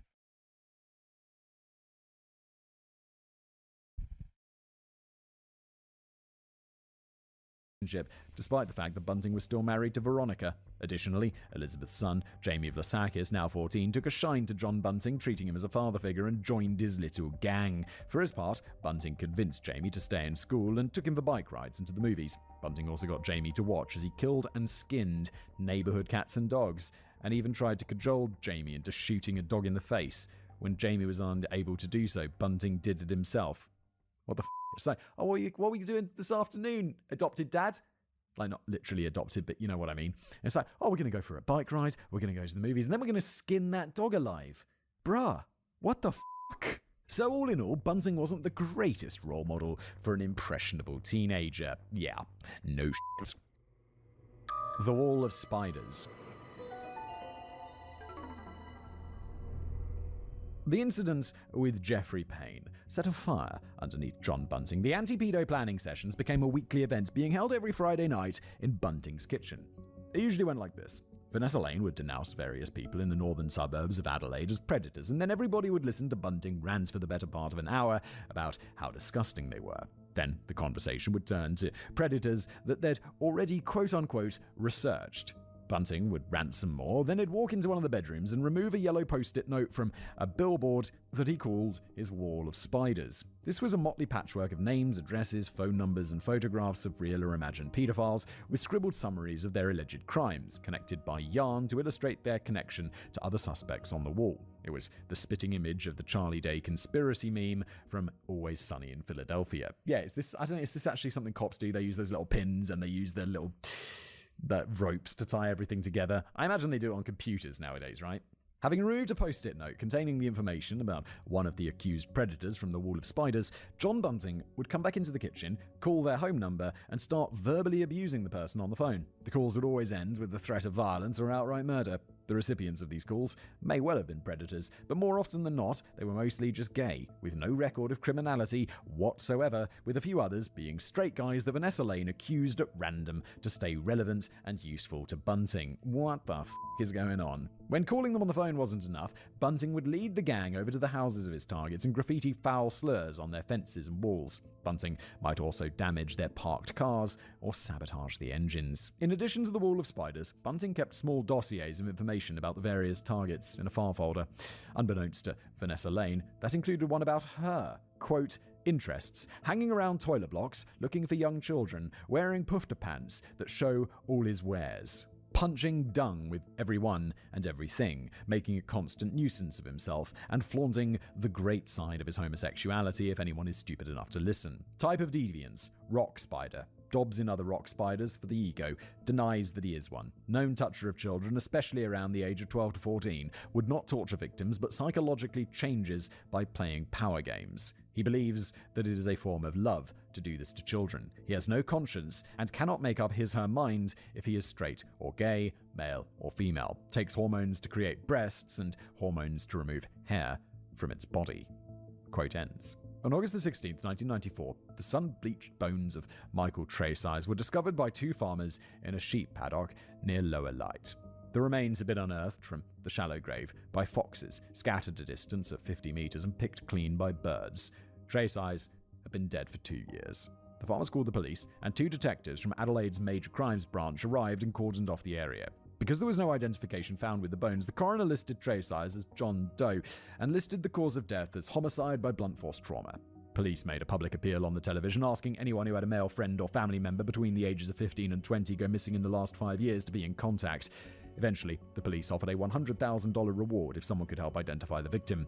Michael Tresize's family did not get in contact, and none of the resulting tips panned out. His body remained unidentified. But at some point it's going to be identified, right? Because obviously, we're sitting here in the future with our hindsight, and we know it's him. I'm wondering how this all comes falling down. I feel like there's just too many people involved in this. There's way too many people involved in your horrible crimes. At some point, someone's going to, roll over or get pinched by the police, and they're going to then roll over. Something's going to happen. By 1995, Elizabeth Harvey and her sons had practically moved into John Bunting's place, along with the boys' numerous friends who would show up, get drunk, or do drugs. The place was transformed into a mixture of a doss house and a crack den. No longer hiding his sexual relationship with Elizabeth Harvey, Bunting threw his wife Veronica out of the house. With the aid of her parents, Veronica filed for divorce. Meanwhile, Elizabeth Harvey, being hypersexual, once made the mistake of dating another man. Bunting threatened to kill Harvey, then found her boyfriend, put a revolver to his head, made him get on his knees and beg for his life. Bunting pulled the trigger. It clicked. There were no bullets in the gun, but the message was received. Elizabeth Harvey was John's and no one else's. Meanwhile, one of Bunting's cronies, Mark Hayden, had begun a relationship with a 33-year-old woman from Sydney named Verna Sinclair. Between 1978 and 1988, Sinclair travelled Australia, working mostly as a prostitute and having 7 children with 5 different men. Verna Sinclair dumped the first 3 kids into the childcare system, convinced her sisters to adopt the next 2, and kept the 2 youngest, William and Chris, with her on her travels. When Verna Sinclair first arrived in the northern suburbs of Adelaide in 1994, she was initially quite attracted to John Bunting, but when it became clear that he was involved with Elizabeth Harvey, Sinclair turned her attentions to Mark Hayden. Shortly after, they began dating. Verna and her 2 sons moved in with Mark, who still lived with his father, Edward, who had recently suffered a stroke. Edward had worked all his life in a car factory to buy that house. In 1995, while Mark, Verna and the boys were on vacation in Queensland, Edward was left at home with no food or ability to wash himself. He fell down the stairs and broke his hip. When Mark and Verna returned, they shoved Edward into an aged care facility, getting Edward's house to themselves. Frail and broken in a bed in the old folks' home, Edward Hayden signed over the property deed to his son. Wow, son's really... dude. By 1995, John Bunting had completely poisoned Robert Wagner against Vanessa Lane. The now 40-year-old recalcitrant paedophile attempted, all too late, to get the 23-year-old Wagner to stop seeing John. But all this accomplished was more friction between Wagner and Lane. Their arguments frequently turned violent, exploding even in public. Robert's mother, Carol, recalled that on one occasion, she and Wagner were driving in the car when Vanessa Lane drove up behind them, rammed Carol's vehicle, and pushed them into oncoming traffic. Robert Wagner got out and started bashing and kicking the sides of Vanessa Lane's car. When Vanessa got out, Wagner started punching and kicking her in the middle of the street. When a Molotov cocktail was thrown at Wagner and Lane's house in retaliation for Lane harassing one of the local boys, the friction got even worse. Then, John Bunting told Elizabeth Harvey that he'd seen Vanessa Lane touching one of her sons. Whether this was a real allegation or a false one made by design, it worked in Bunting's favour. Elizabeth found Lane, punched him in the mouth, and then called Wagner to finish the job. He assaulted Lane, causing the latter to flee. Wagner, Bunting, and Harvey laughed at how Lane ran, calling it, quote, Barry's chicken faggot dance. Over the course of the next week, Wagner... Baldy, you just... Okay, man. Just letting that bitch fly. Beat Lane every single day, often screaming, quote, You bastard, you took me when I was 14. The police were called in and advised Vanessa Lane to move out and cease contact with Robert Wagner to avoid a dark result. Lane promptly fled and vanished into Adelaide's seedy underbelly. Unable to afford the rent on his Bingham Road house by himself, Robert Wagner briefly moved in with his mother Carol before moving into John Bunting's already overcrowded house at 203 Waterloo Corner Road. Wagner quickly started dating women in an effort to prove to Bunting that he wasn't gay. A few months later, Bunting, Wagner, Harvey, and Harvey's boys moved out to a farmhouse in Bukhara, a rural township 175 kilometers east of Adelaide, with a whopping population of 20 people. This allowed an increasingly paranoid Bunting to conduct his operations against the men on the wall of spiders away from prying eyes. In order to retain his possession of 203 Waterloo Corner Road, but not have 2 rental properties listed under his name when he was supposedly on welfare, John Bunting telephoned his ex-wife Veronica and ordered her to move back into the Waterloo house. She obeyed without question. Jesus, he's got that hold, doesn't he? She's scared of him. Bunting signed over the lease to be in Veronica's name, but Bunting's friends continued to use 203 Waterloo as a doss house and a drug den, even with Bunting, Elizabeth Harvey, and Harvey's 4 children paying frequent visits and staying overnight. Thus, the intellectually disabled and easily manipulated Veronica Tripp remained Bunting's useful puppet. Elizabeth Harvey, meanwhile, informed her ex-husband, Marcus Johnson, there is a room available at 203 Waterloo. Marcus moved in without Veronica's consent. However, this turned out to be a blessing in disguise, as Marcus and Veronica soon developed a platonic rapport and began looking after one another. Neither of them, however, opposed Bunting's continued use of the property. Marcus Johnson once said of Bunting, quote, He was not interested in sport. He had no hobbies. It just seemed as if the sun rose and the sun set on paedophilias, and that was virtually all he would discuss. I think he means pedophiles. It's noted here that it's incorrectly spelled. On October the 26th, 1995, over 3 years since the murder of Clinton Tresize, his mother Marilyn finally lodged a missing persons report. An investigation was conducted.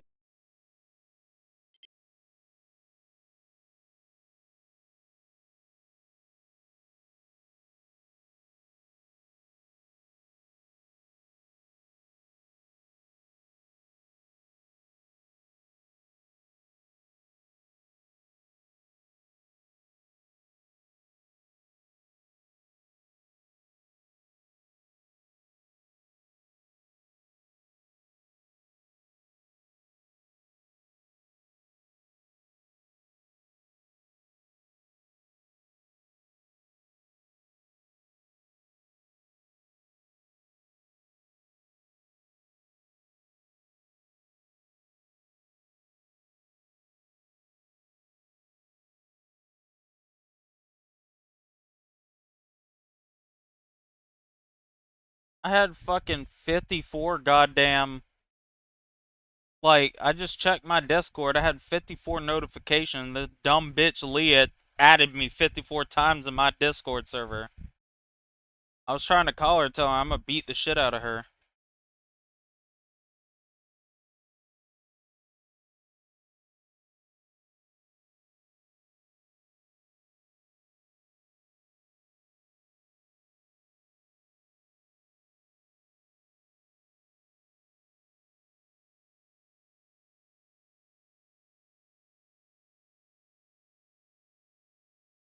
I tried calling her so I could curse her out to her fucking face. And a photograph of Clinton Tracey's was sent to the South African Forensic Science Centre for comparison to the cracked skull found in the sheep paddock at Lower Light in 1994. Unfortunately, the two forensic technicians working the case made a mistake. They concluded that Clinton Tracey's bone structure did not resemble the skull of the John Doe. This prevented a police investigation into Tracey's murder, along with the likely suspects Tracey was spending most of his time with in 1992. If the forensic techs had gotten it right, Bunting's gang probably would have been caught as a result. Instead, Tracey's skeleton went unidentified for a further 4 years. As a result of this error, many more people were going to die. Meet Suzanne Allen and Ray Davies. Susan Phyllis Martin was born in the town of Mildura in the state of Victoria on June 26, 1949. When she was 14, she left home to work at a sheep station in New South Wales. 20 years later, she had had 2 failed marriages and 4 children. The kids were all in custody of her ex-husbands and had very sporadic contact with her, maybe a visit every year or two and a card at Christmas. By the time she was 34, she changed her first name to Suzanne and retained her second ex-husband's surname, Allen. In 1983, she moved to Adelaide, went on welfare, and rented a house on Ghent Street in Salisbury North. When Suzanne Allen was in her early 30s, doctors diagnosed her with a series of maladies: obesity, asthma, heart disease, high blood pressure, carpal tunnel, and an intellectual disability. While living in Salisbury North, Suzanne was an avid attendee of nightclubs where she tried to find a new man. The 1980s were replete with Suzanne entering and exiting one toxic relationship after another. In 1989, when Suzanne Need to get a chess mimic book.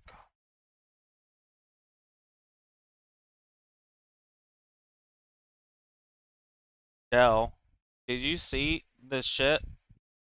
Dell, look at this. You ready? Look at how much they are. 226. So I got 1.36 bill.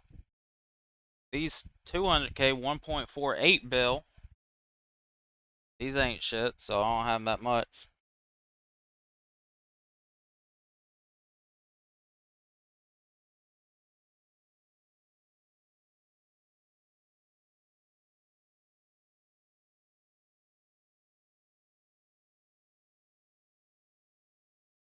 What do you mean you're back? You typed twice and then just didn't respond anymore. was 40 years old, she met 20-year-old Ray Davies. In keeping with the theme of almost nobody in the story retaining their names, Ray Davies was born in June 1969 as...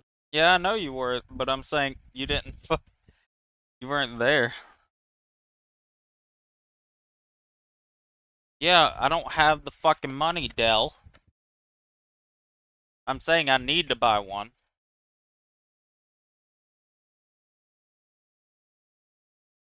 Unless you gonna take huges as payment.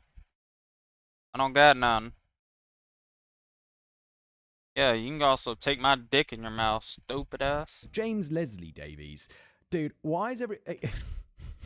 There's already enough characters. You know, I can give you another thing you can invest. I'll give you all my hacker keys. No, you ain't getting no gifts. Suck a dick. In today's story that I've got to keep track of, and you got... Like I said, I'll offer you regular huges. To the point, enough.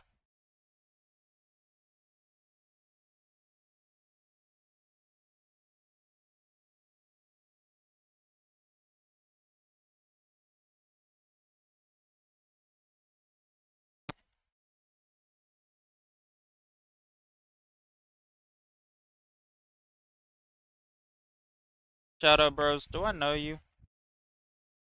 You'll take regular huges, Dell?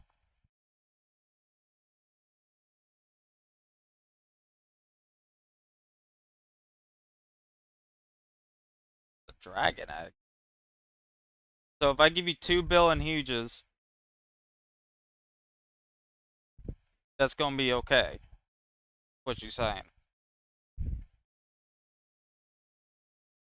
Alright, give me 1 second. I'm about to send you this. Don't use it unless you ready to join my server. Because once you click that and open it, it's gonna launch you into my server.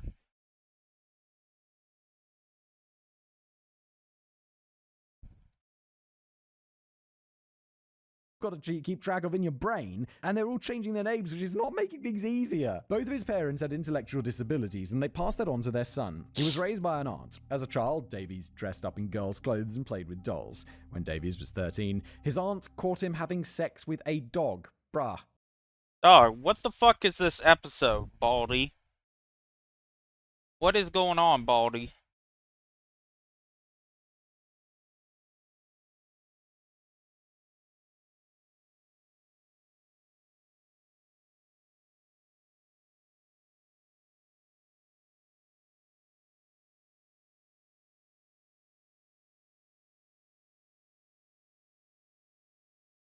Let me know when you gonna join.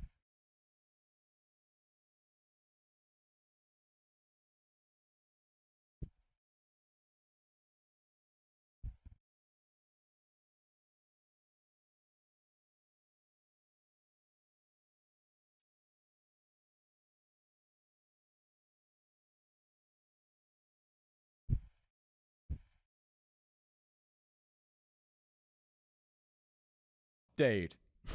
Oh, God.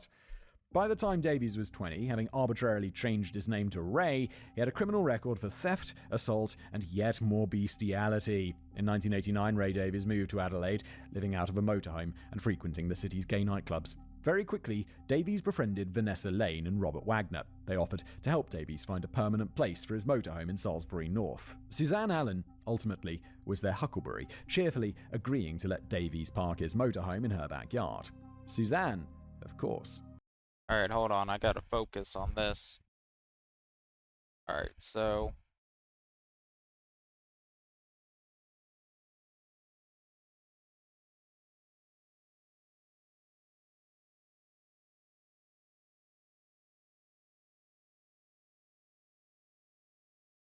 Hey, how much would be added extra because these are going to be level 90?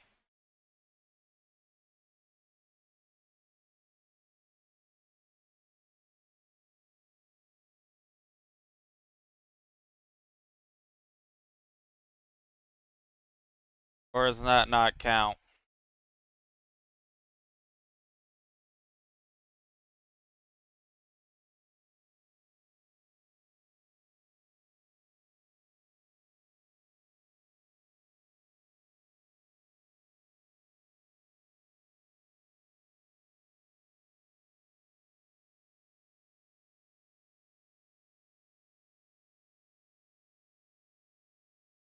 Well, that's what I'm saying. Like, this is level 95.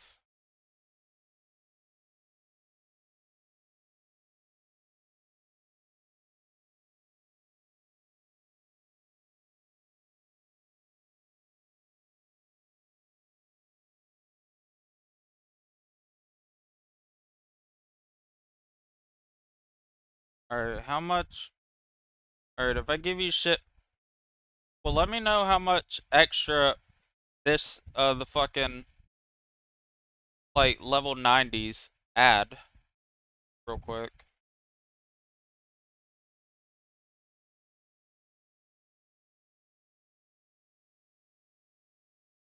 Because I want to add that, and then I'm just going to give you huges with charms on them. But I'm going to add that to the fact.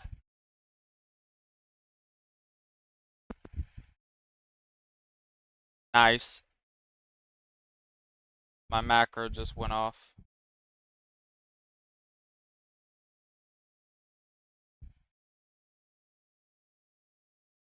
Alright, so 1, 2, 3, 4, 5, 6, 8, 9, 10, 11, 12, 13, 14, 17, 19.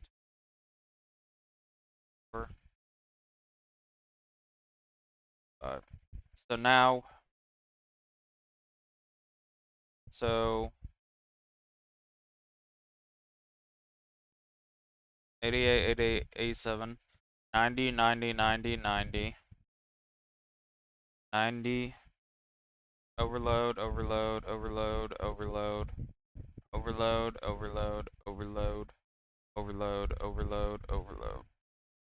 How much is overload? 8.4, 5.6, so 14 mil. Let me see how many I just added. 1, 2, 3, 4, 5, 6, 7, 8, 9, 10. So that's added an extra 140 mil plus another royalty. So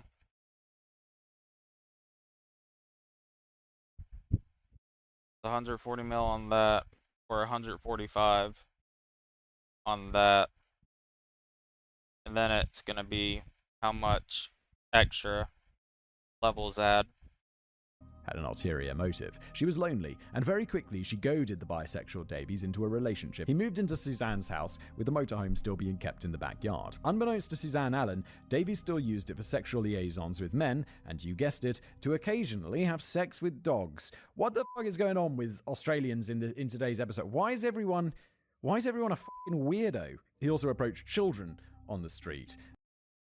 I remove one dog. I'd be removing dog. I'm asking you how much extra do levels, because a level 96 is not worth 71 mil. That's what I'm asking you. How much does level factor in?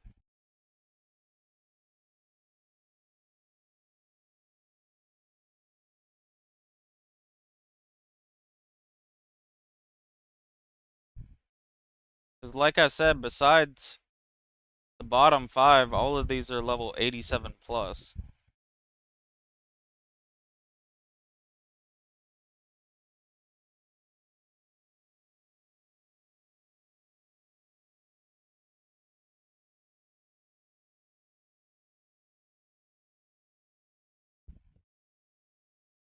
Take that off, and then like take off one of the shitty ones without charms. You okay with that? Level 95, 95, 94. Good with that? Because 140 mil would be 180. You probably ripping me off, but I don't care.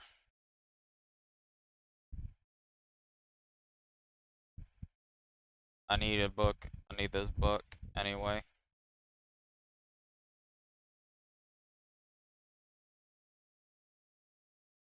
I trust you not to purposely scam me,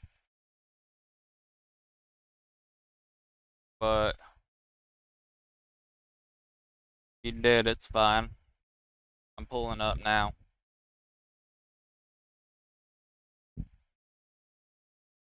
And more than once his neighbours caught Davies masturbating in public. Due to Davies' mental disability.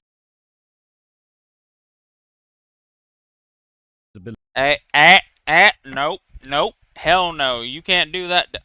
You give that shit as, what you just said, a gift. You do that shit as a gift. You can't then later on be like, hey, I gave you shit. No, that's a gift. Fuck you. The neighbours cut in some slack, and more often than not, they just... Wait, the cash? What?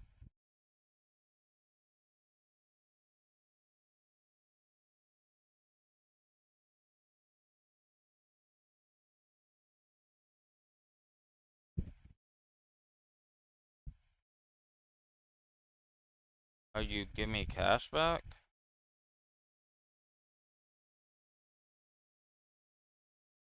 Is what you're talking about, or what?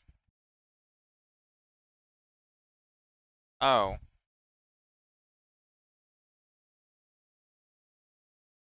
You know, I don't want shit else from you. returned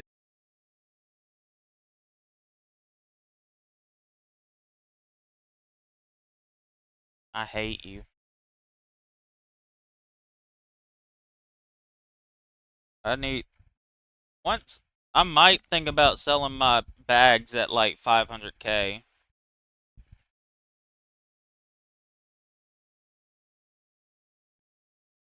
Him home.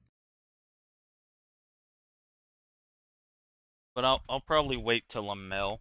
Be real. Same with these new bags as well. I'm gonna keep these. Okay, so he's got to be fairly mentally disabled, right? For people to be like, that's okay because he's, he's not all there, right? He's pretty far gone then, in my opinion. Like, and he's having like sex with dogs and stuff, bro. Come Oh yeah, I do know that. I appreciate you. Oh, by the way, you you would have been pissed at me earlier when I was on stream looking for global event gifts. With that 600 mil, you would have been pissed at me.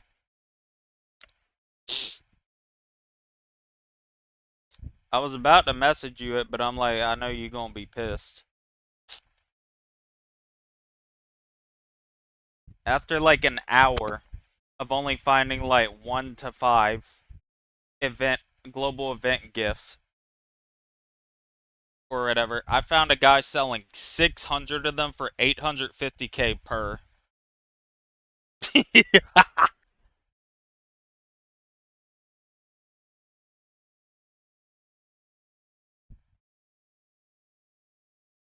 I was so happy, man. on. Despite all of this, the relationship between Ray Davies and Suzanne Allen lasted for 4 years, with Davies committing several acts of domestic violence against Allen in 1990. Because of course he did, because that's another thing that's in today's episode, isn't I was gonna. Yeah, that don't matter. I made my money back from them. I dropped 4 Hughes, got that 200 mil, or I made 275 mil from opening the gifts and the other shit. Like I said, the I profited. I don't know what you talking. I profited. it? Endless domestic violence. In 1993, they got engaged to be married. But then Suzanne got a report from one of the neighbors that Ray Davies had been hiding in the bushes and masturbating as some young girls walked past. Suzanne broke off the engagement, but due to the fact that Suzanne was Alright, hold on. I'm gonna pull up one of those interviews real quick.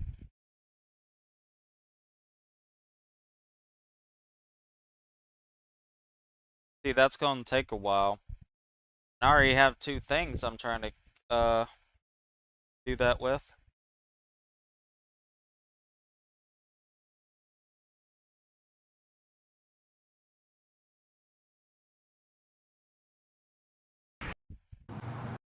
Um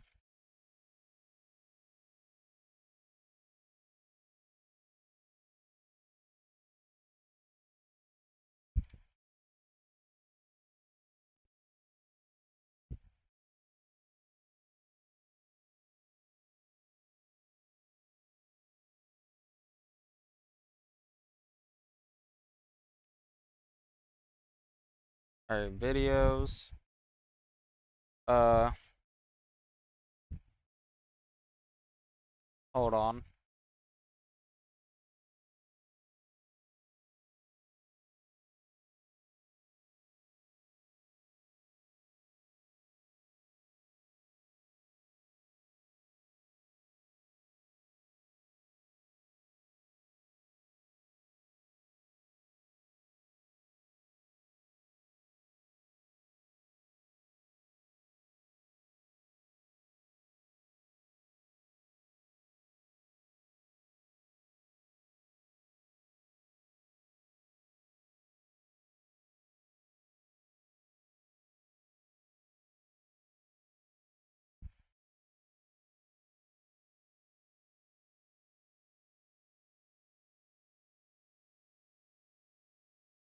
There we go.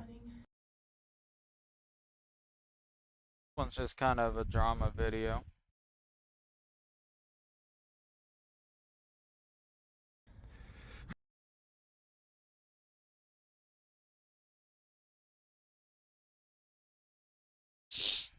Hold on.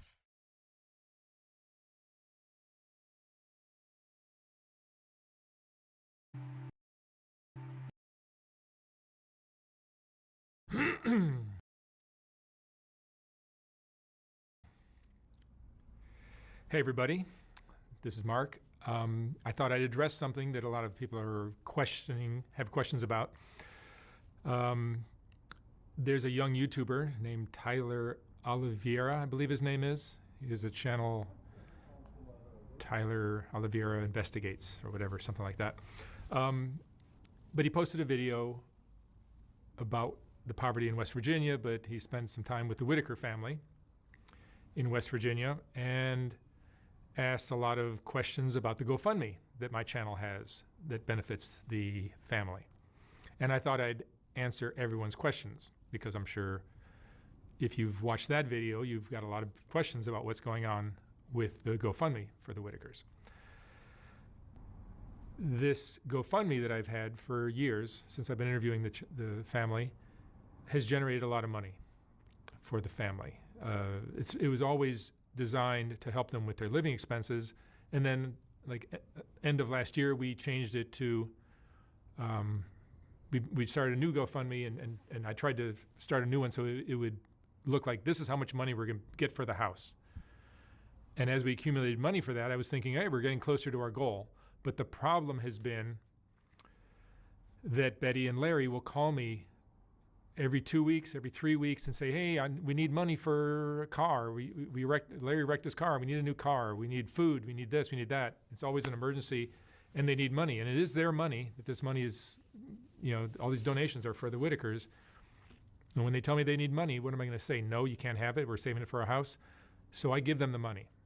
Sometimes it's $5,000. Sometimes it's $4,000. Sometimes it's $6,000, or one time it was $14,000. Sometimes it's $3,000 or $2,000.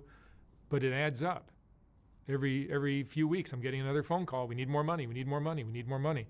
And I wire transfer it to Betty. I'll show you a screenshot of my bank account and all the wire transfers that I've sent to Betty. These are all going from my account to Betty Whitaker's account at I think Chase Bank, I think it is in Beckley, West Virginia. So even though we've generated, I think the earlier GoFundMe had about $77,000 before we ended it, and then this one currently now has 55. The one for the house has 55,000. That totals what, 120, 130,000 roughly. Keep in mind that money still, we still need to pay tax on that money. Somebody needs to pay the tax. If I left it up to the Whitakers to pay the taxes, I think we'd have a problem with the IRS. And I don't want to get the Whitakers involved in any kind of tax problem, so I chose to pay the tax on that money, and they get every cent that is left after the taxes are taken out. Because I've gotten these not weekly, but every few week calls from Betty or Larry asking for money, the money that's in these accounts gets depleted. It's always happened with them, where it looks, you look at the GoFundMe and it's generating money. All of a sudden there's 55,000. Oh, we're getting closer. No, you're not, because they took out 5 and they took out 6 and they took out 8 and then they took out 14 and then they took out 3, and it keeps it low. It's 0 right now. It's been 0 for a few months. Larry and Betty have called me, asked me for money. I've given it to them out of my own personal bank account, not out of their GoFundMe donations, because I like helping the family. But without the ability to stop spending and start saving, we're never going to get close to that house. When the house came up, also I think they brought up a house that was across the street from them, right next door. Yeah, and when we looked it up, it was over 200,000. So we knew. I don't think they want to leave their neighborhood. Right. So they like the house next door. It's a nice house. It's expensive for the neighborhood, but whatever. That's a whole nother topic, because we're not talking about whether they're going to get the house now or not. Right. This is about this video that Tyler Oliveira created. Basically, it's there are people on social media that create these like scandal stories.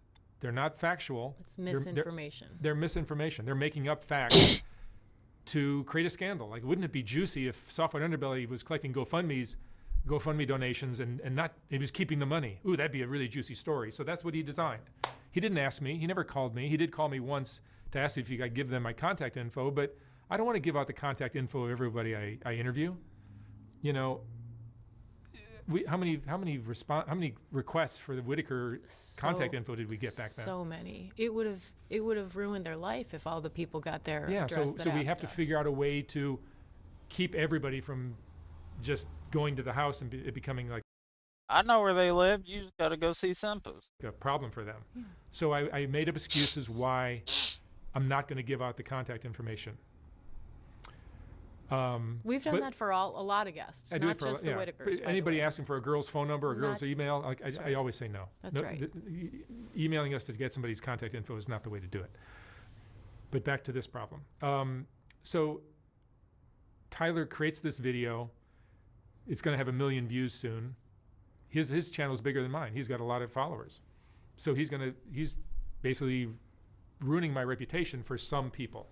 Now, luckily, I think my audience is smart enough to know the difference between BS and a social media scandal that's all fake and the truth. But this is what these people do.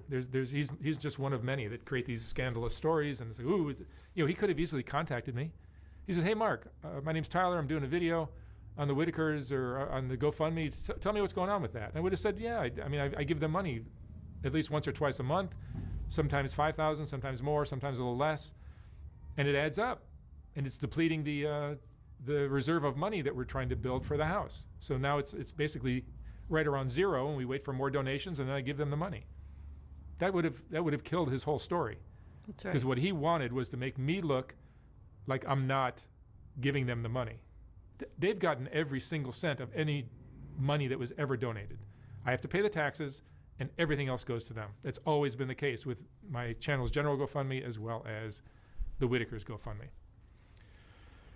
It's just a shame that I share a platform with people that do this kind of stuff. I think it's just the nature of our new world with, the confluence of social media and. Oh, the rainbow. Oh yeah, speaking of that, I want to see how this works. See if it's BS or not. Right at.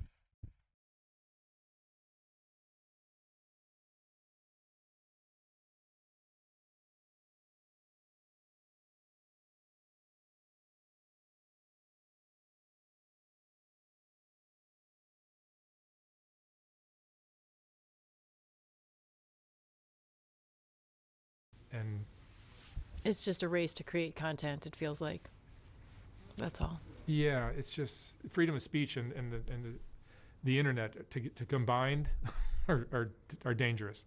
But that's the world we have now. So people are getting used to it, and they know, oh, this is just a hater or it's BS. And I think a lot of people smell BS when they see this kind of stuff. But some people don't know my reputation. They don't know who I am. And they'll hear a story like this and think, yeah, he's a scammer. He's a con artist. He's keeping the money for the GoFundMe. And I'm sure there's people that are going to believe it, even though I'm showing you the proof in this video. That's just the nature of human beings, I think.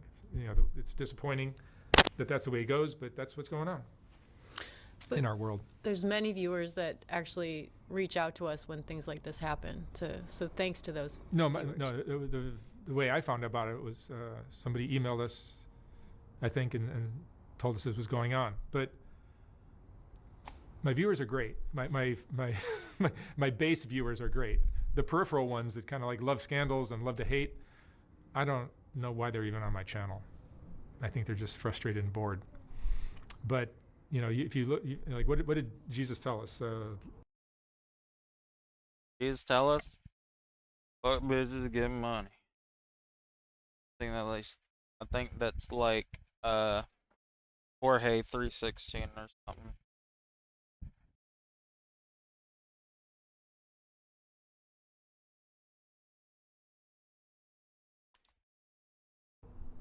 Love your neighbor as you love yourself.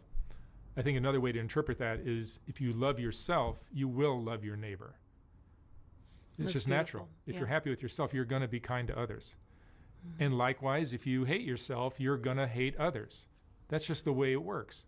And these people are miserable, and they're going to hate on other people. Like, I haven't done a thing. Look at the Whitakers' lives. Their lives are so much better since I came into it. Their lives have improved greatly since I came into it. And the reason for that is because I'm kind and generous, and I'm helpful. And when they needed help, I came through for them every single time. The fact that Betty comes on stood in front of his cameras and said, when he asked what happened with the money, she goes, I don't know. Come on. Betty knows exactly where that money went. She calls me every 2-3 weeks to ask me for more. And I always ask her, like, what are you doing with all this money? You're living in West Virginia. How can you spend so much money like this? And she goes, I need it. And it's her money, so I give it to her. But between her and Larry, there's a lot of money flowing out of that GoFundMe, and it's down to zero now. So I'm actually gonna discontinue my GoFundMes for the Whitakers. I probably won't even do videos with them anymore. It's just it's left such a bad taste in my mouth after all this. There's other things that are interesting for me in the world. So I just it leaves a really bad taste in my mouth after just what just happened. Like, nobody came to my defense and said, hey, Mark gives us a lot of help, a lot of money. Nobody said that. I never once have ever gotten a thank you from anybody, but that's a whole nother conversation. But I also have a GoFundMe for my channel in general, and the reason these GoFundMes exist in the first place, I should say, is because people would watch my videos and get all heartbroken. Oh my God, this poor person, I feel so bad for them. How can I help? Oh, and then if I have a GoFundMe, you can donate $5, $10, $20, whatever. So it gives people a way to not be frustrated after watching my videos. If you total up all the GoFundMe donations I've got, like let's say we hit our goal of $100,000 for the general GoFundMe, not the Whitaker one. The Whitaker one is, I think it's higher for the house, but the Whitaker one has generated like $130,000 between the 77 and the 55 it is right now. So it's roughly 130, I think. They've received, according to that list that I put on screen earlier, it's that's $100,000 right there. And then I've given them $25,000 cash. Every time I see them, I'm giving them 5 here, 5 there, 4 there, 3 there. That's amounted to $25,000. And then consider that 37% of all these donations the taxes need to be paid on that.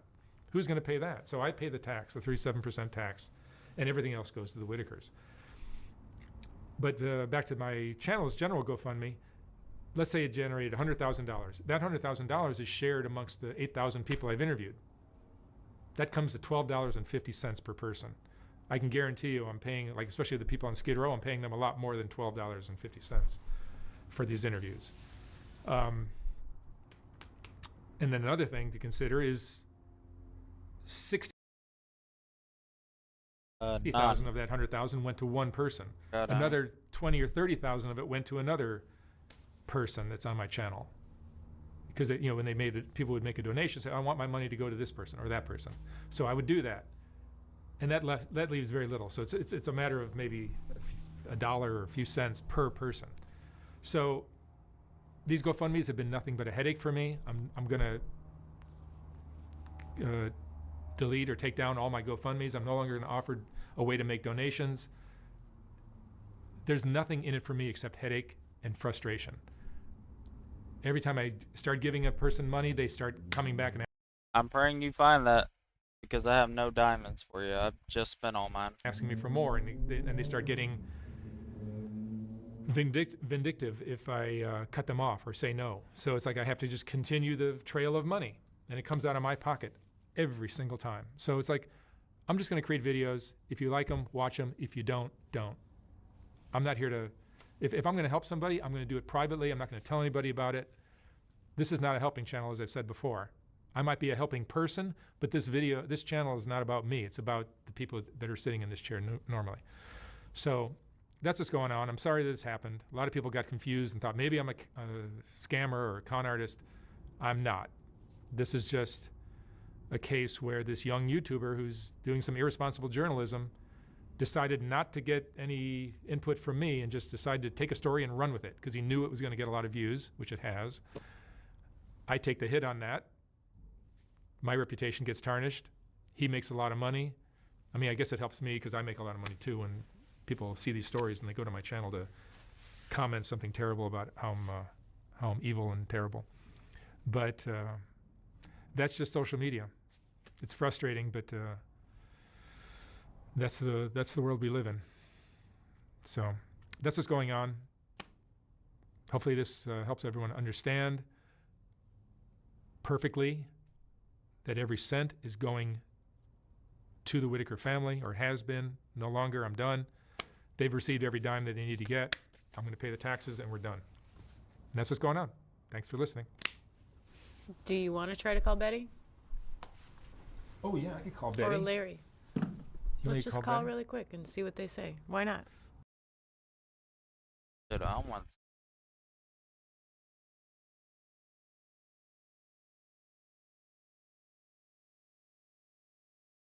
Off-white underbelly videos popular.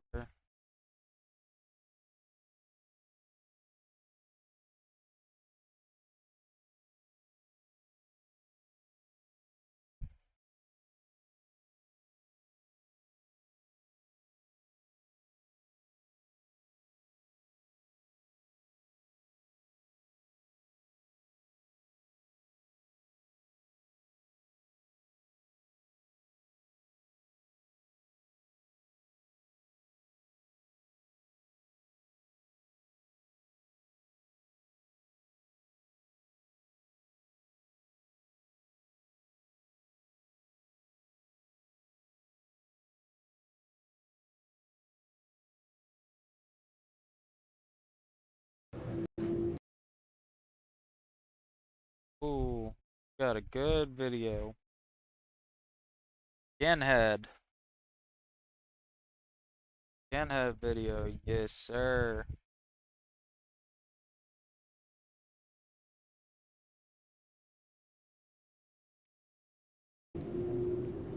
All right, Psycho.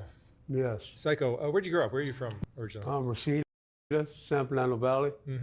Tell me about your family growing up. I don't remember much. I left home when I was 14. My mom, she was running around with a lot of help. Yeah, the thing is, too, Mark, the guy behind the camera and the owner of the channel, he interviewed the Whitaker family way back in the, like, 2002 or something. He's been, like, in these people's lives for, like, over 20 years.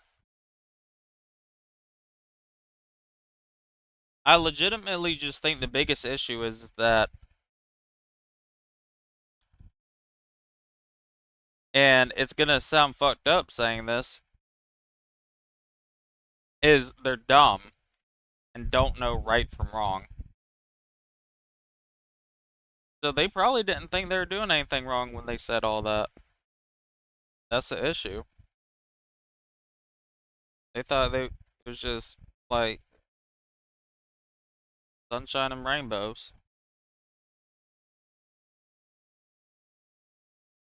I don't know.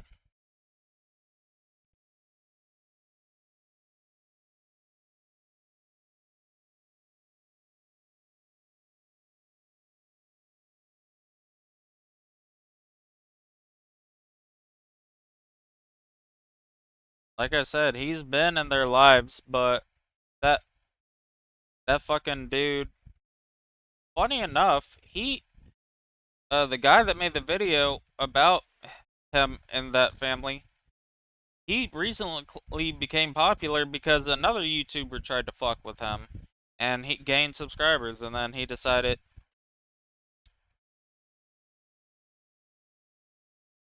I don't know. I don't like people like him. Because why are you going to these places just to, like, exploit these people? Like, you literally just going over there to talk to these people. And, like, not help them.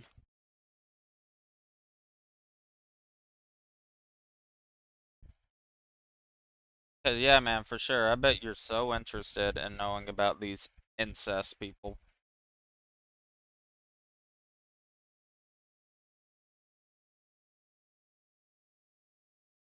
Bet you was Birdman hand rubbing, just excited to talk about these incest people. Waiting all day. Why do I have 9 of these keys? Hells Angels and bikers, so I was raised up around a lot of drug dealers, a lot of bikers, different boyfriends my mom had every day. I didn't know my dad. Alright, I hate this guy's voice. Sorry. Trying to find a new one.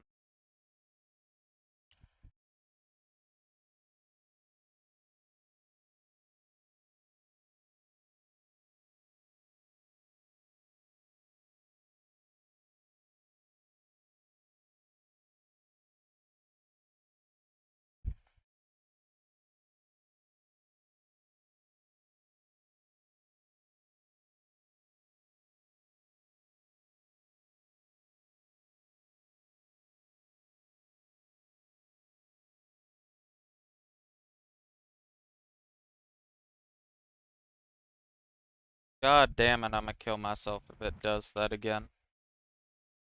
Dog, why does it always want to do my macro every single time? Every single time I'm in the middle of it.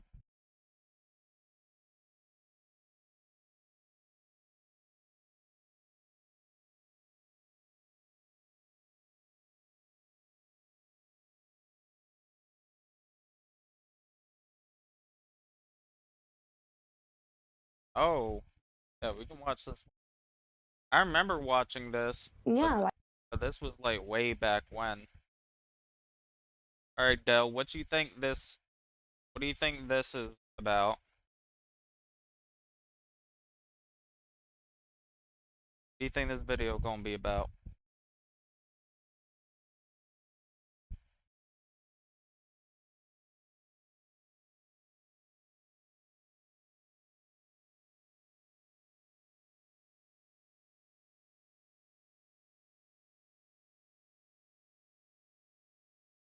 Wow, thanks for that fucking. like I'm a hustler.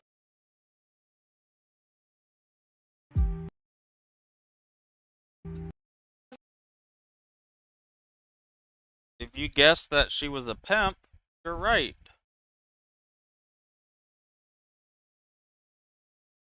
I love money. Like my name is Cash for a reason. You can't stop me. I'm gonna get money the way I can, and that's just me. I'm 27 years old. I'm young. I have no kids, and I'm gay, and I'm a pimp. Like it can't get no better than that. Oh.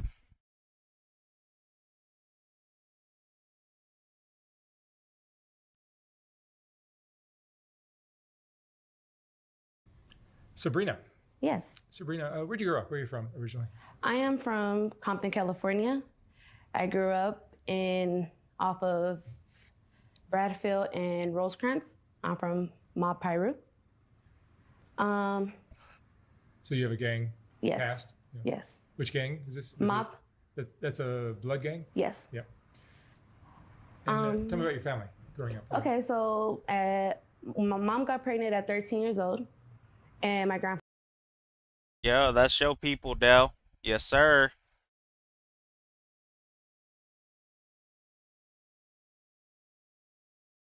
Yes, sir. That's your gang. Your people. My grandma put her out on the streets.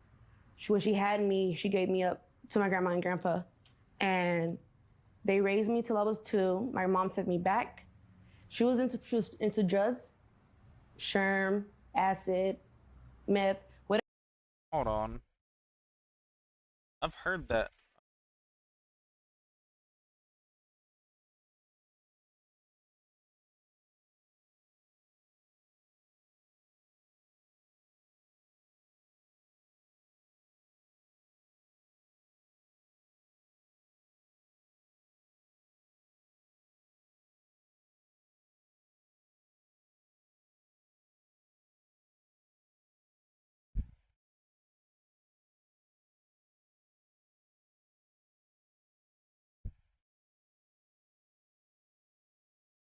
Oh shit. Sherm is basically a tobacco or marijuana cigarette dipped in PCP. Whatever, she can get her hands on just so she can prostitute at the age of 13. Well, my I'm Mexican, Puerto Rican, and Samoan. My family is the Mexican side. Yeah, Andale, Del, yes sir. That's your people. Which they're really strict. I didn't know no English until I turned 13. So growing up, it was hard because I was as dark as I am, and my family believed that I was black. So they used to beat me. They used to make sure I spoke Spanish. They used to try to scrub the color off my skin. And my mom took me back when I was 2. Like, even just hearing these stories, this is just terrible.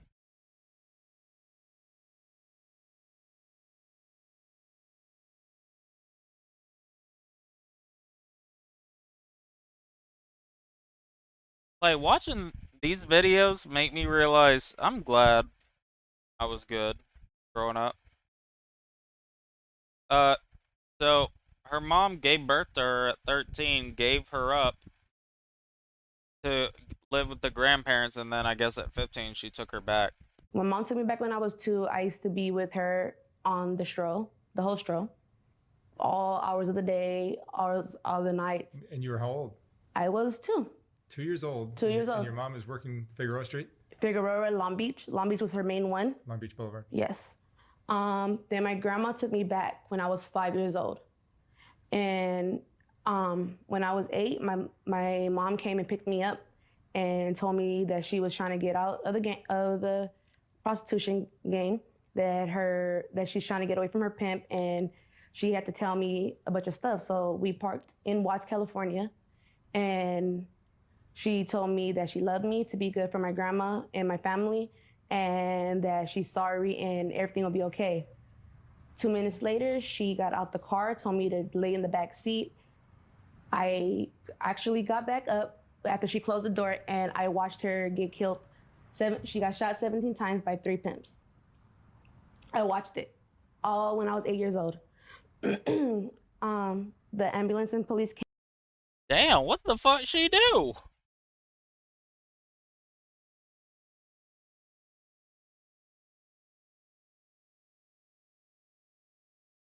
I'm sorry that happened to you, ma'am, but I hate to be that person. I don't think people just shoot. I don't think 3 people shoot someone 17 times for no reason. I mean, I could be wrong, but I just don't think people generally shoot people that much. Yeah, 3 people shot her 17 times. What the fuck did she do? Was she like the main prostitute?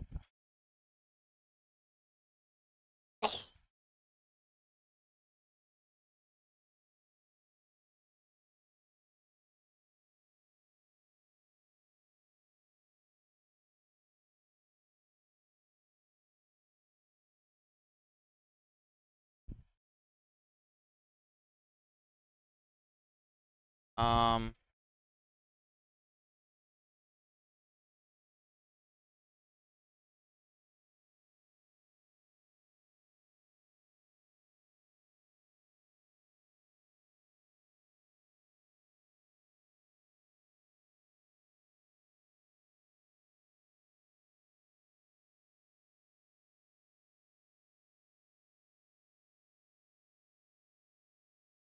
Came and took me back to my family, and I was at a soccer game when they finally gave us the news that she did not make it.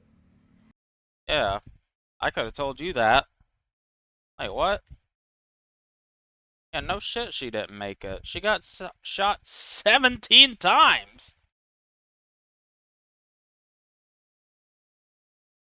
It's like that, dog, there's this meme that kills me every time I see it because it's fucked up. It's a meme of like a car that basically crumbled into itself because, you know, the person probably died in the car wreck. And the meme is, families be like, can we see him? No! See what? What do you want to see?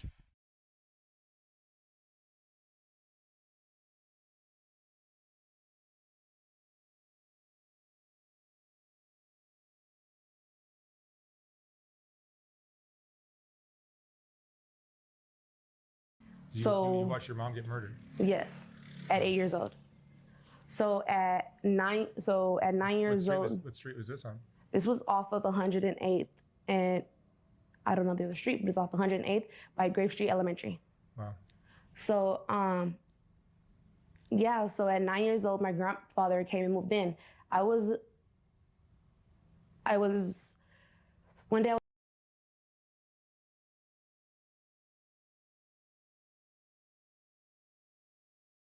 Nah, I'm good.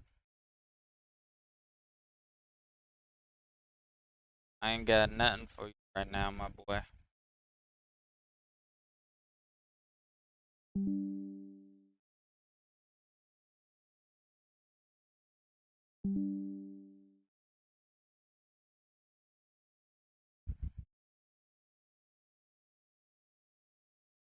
I was walking from school, and when I walked into the house, I saw my grandfather molesting my little cousin. And at that time, my cousins, I grew up with them, so I called them my brothers and sisters. So at that time, she was only 4 years old, and he was like in the tub, like rubbing on her. No, I'm just saying I don't want any. Vagina area. So I took it upon myself and told him to touch on me instead of touching on her. I was grown, she wasn't. I know it wasn't right, but so I actually. You're protecting her. I protected her by putting myself in danger. So it became more and more that he was raping me, molesting me, and all kind of stuff. And one day we were at a party at my house, and he came in the garage drunk, and my cousins and everybody were in the garage, and he tried to get on top of me and do me in front of my cousins. And I called him all kind of bitches, and he got mad. So he went and told my aunt that I called him a bitch. So my aunt came and she started yelling at me. So I told her, I'm like, well, he's raping me. And when I told her that, she slapped me, and she told me that only, like, we keep it in the family. We don't say things like that. And I told her, I was like, and it wasn't right, I knew it wasn't right. So 2 days later, I ran away. I ran away to a friend's house. See, those type of people can die. It's your family. You can't, no. I hope they kill themselves. Fuck family. I don't give a fuck. Family don't do that to you. Like, what? Family don't do that kind of shit to you. Fuck this family dynamic. I don't give a fuck who they are. They could be Jesus Christ. And then, like, a day later, my grandma found me. And she found me and took me back home. And then after that, she used to come and pick me up after school and everything. I wasn't allowed to go to school by myself no more. And one day, I found a way to run away again, and I did. And they didn't catch me. So this time, my uncle came in to look for me. He came to look for me, and my friends told me where I was. This was all at 12 years old. So they told him where I was. He came and got me and took me to Rancho. From there, I told him where I was, and that's why I told him everything that happened. And he was so upset that he went back to the house and try to look for my grandfather, but he was gone. My grandfather knew what he did, and he knew the things that were gonna happen to him. So he left. I went back home. Every day I was beat, like, because my grandmother was mad that I got rid of my grandfather. So in order to cope with it, I joined a gang. And I wasn't a bad kid. I loved school and all that, but in order for me to deal with the gang and stuff and deal with school and not be tired and stuff, I started doing meth at 12 years old. And from there, it went from meth, powder, a little bit of sherm here and there, and crack. So this is all at 12 years old. Then foster care came. So they took me away, and when they put me in foster care, I had a nervous breakdown where I started biting the foster mom. And when I started biting the foster mom, she took me to the mental hospital, where I was there for 3 months. And I was convinced that something was wrong with me. I didn't understand nothing. I only knew Spanish. Like, I didn't have anybody to talk to me right. So I shut down. I became mute, and I didn't speak at all. So finally, I got into a foster home, and I lived all the way in Pinion Hills, where it's like it's deserted. It's just one house, and then nothing but desert, and then you have to drive 30 minutes to go to a store or anything else, another house or anything else. So living out there, I was able to find myself and, like, meditate and do other things. And my foster mom helped me, like, get it together. She was been through the same thing I've been through. So it was easier for me and her to connect. Yes, I became unmute, but I did not speak English still because my foster mom was Hispanic. So this whole time I'm going to school, don't know English, but I'm getting by. So at 15, I run away because she started getting men in her house, and I wasn't comfortable with it. I'm not comfortable with Hispanic men, not being racist. I'm just not. It's just uncomfortable for me. And I get nervous and I get very anxious. I get bad anxiety. So I ran away, and my social worker ended up bringing me to Fontana. So from Fontana, I was in a foster home, and the foster mom lied to my social worker, telling her that there was no men that lived in the house when there, in fact, was her trucker husband who was Hispanic. So he was having relations with the other foster daughters, and I wasn't okay with it.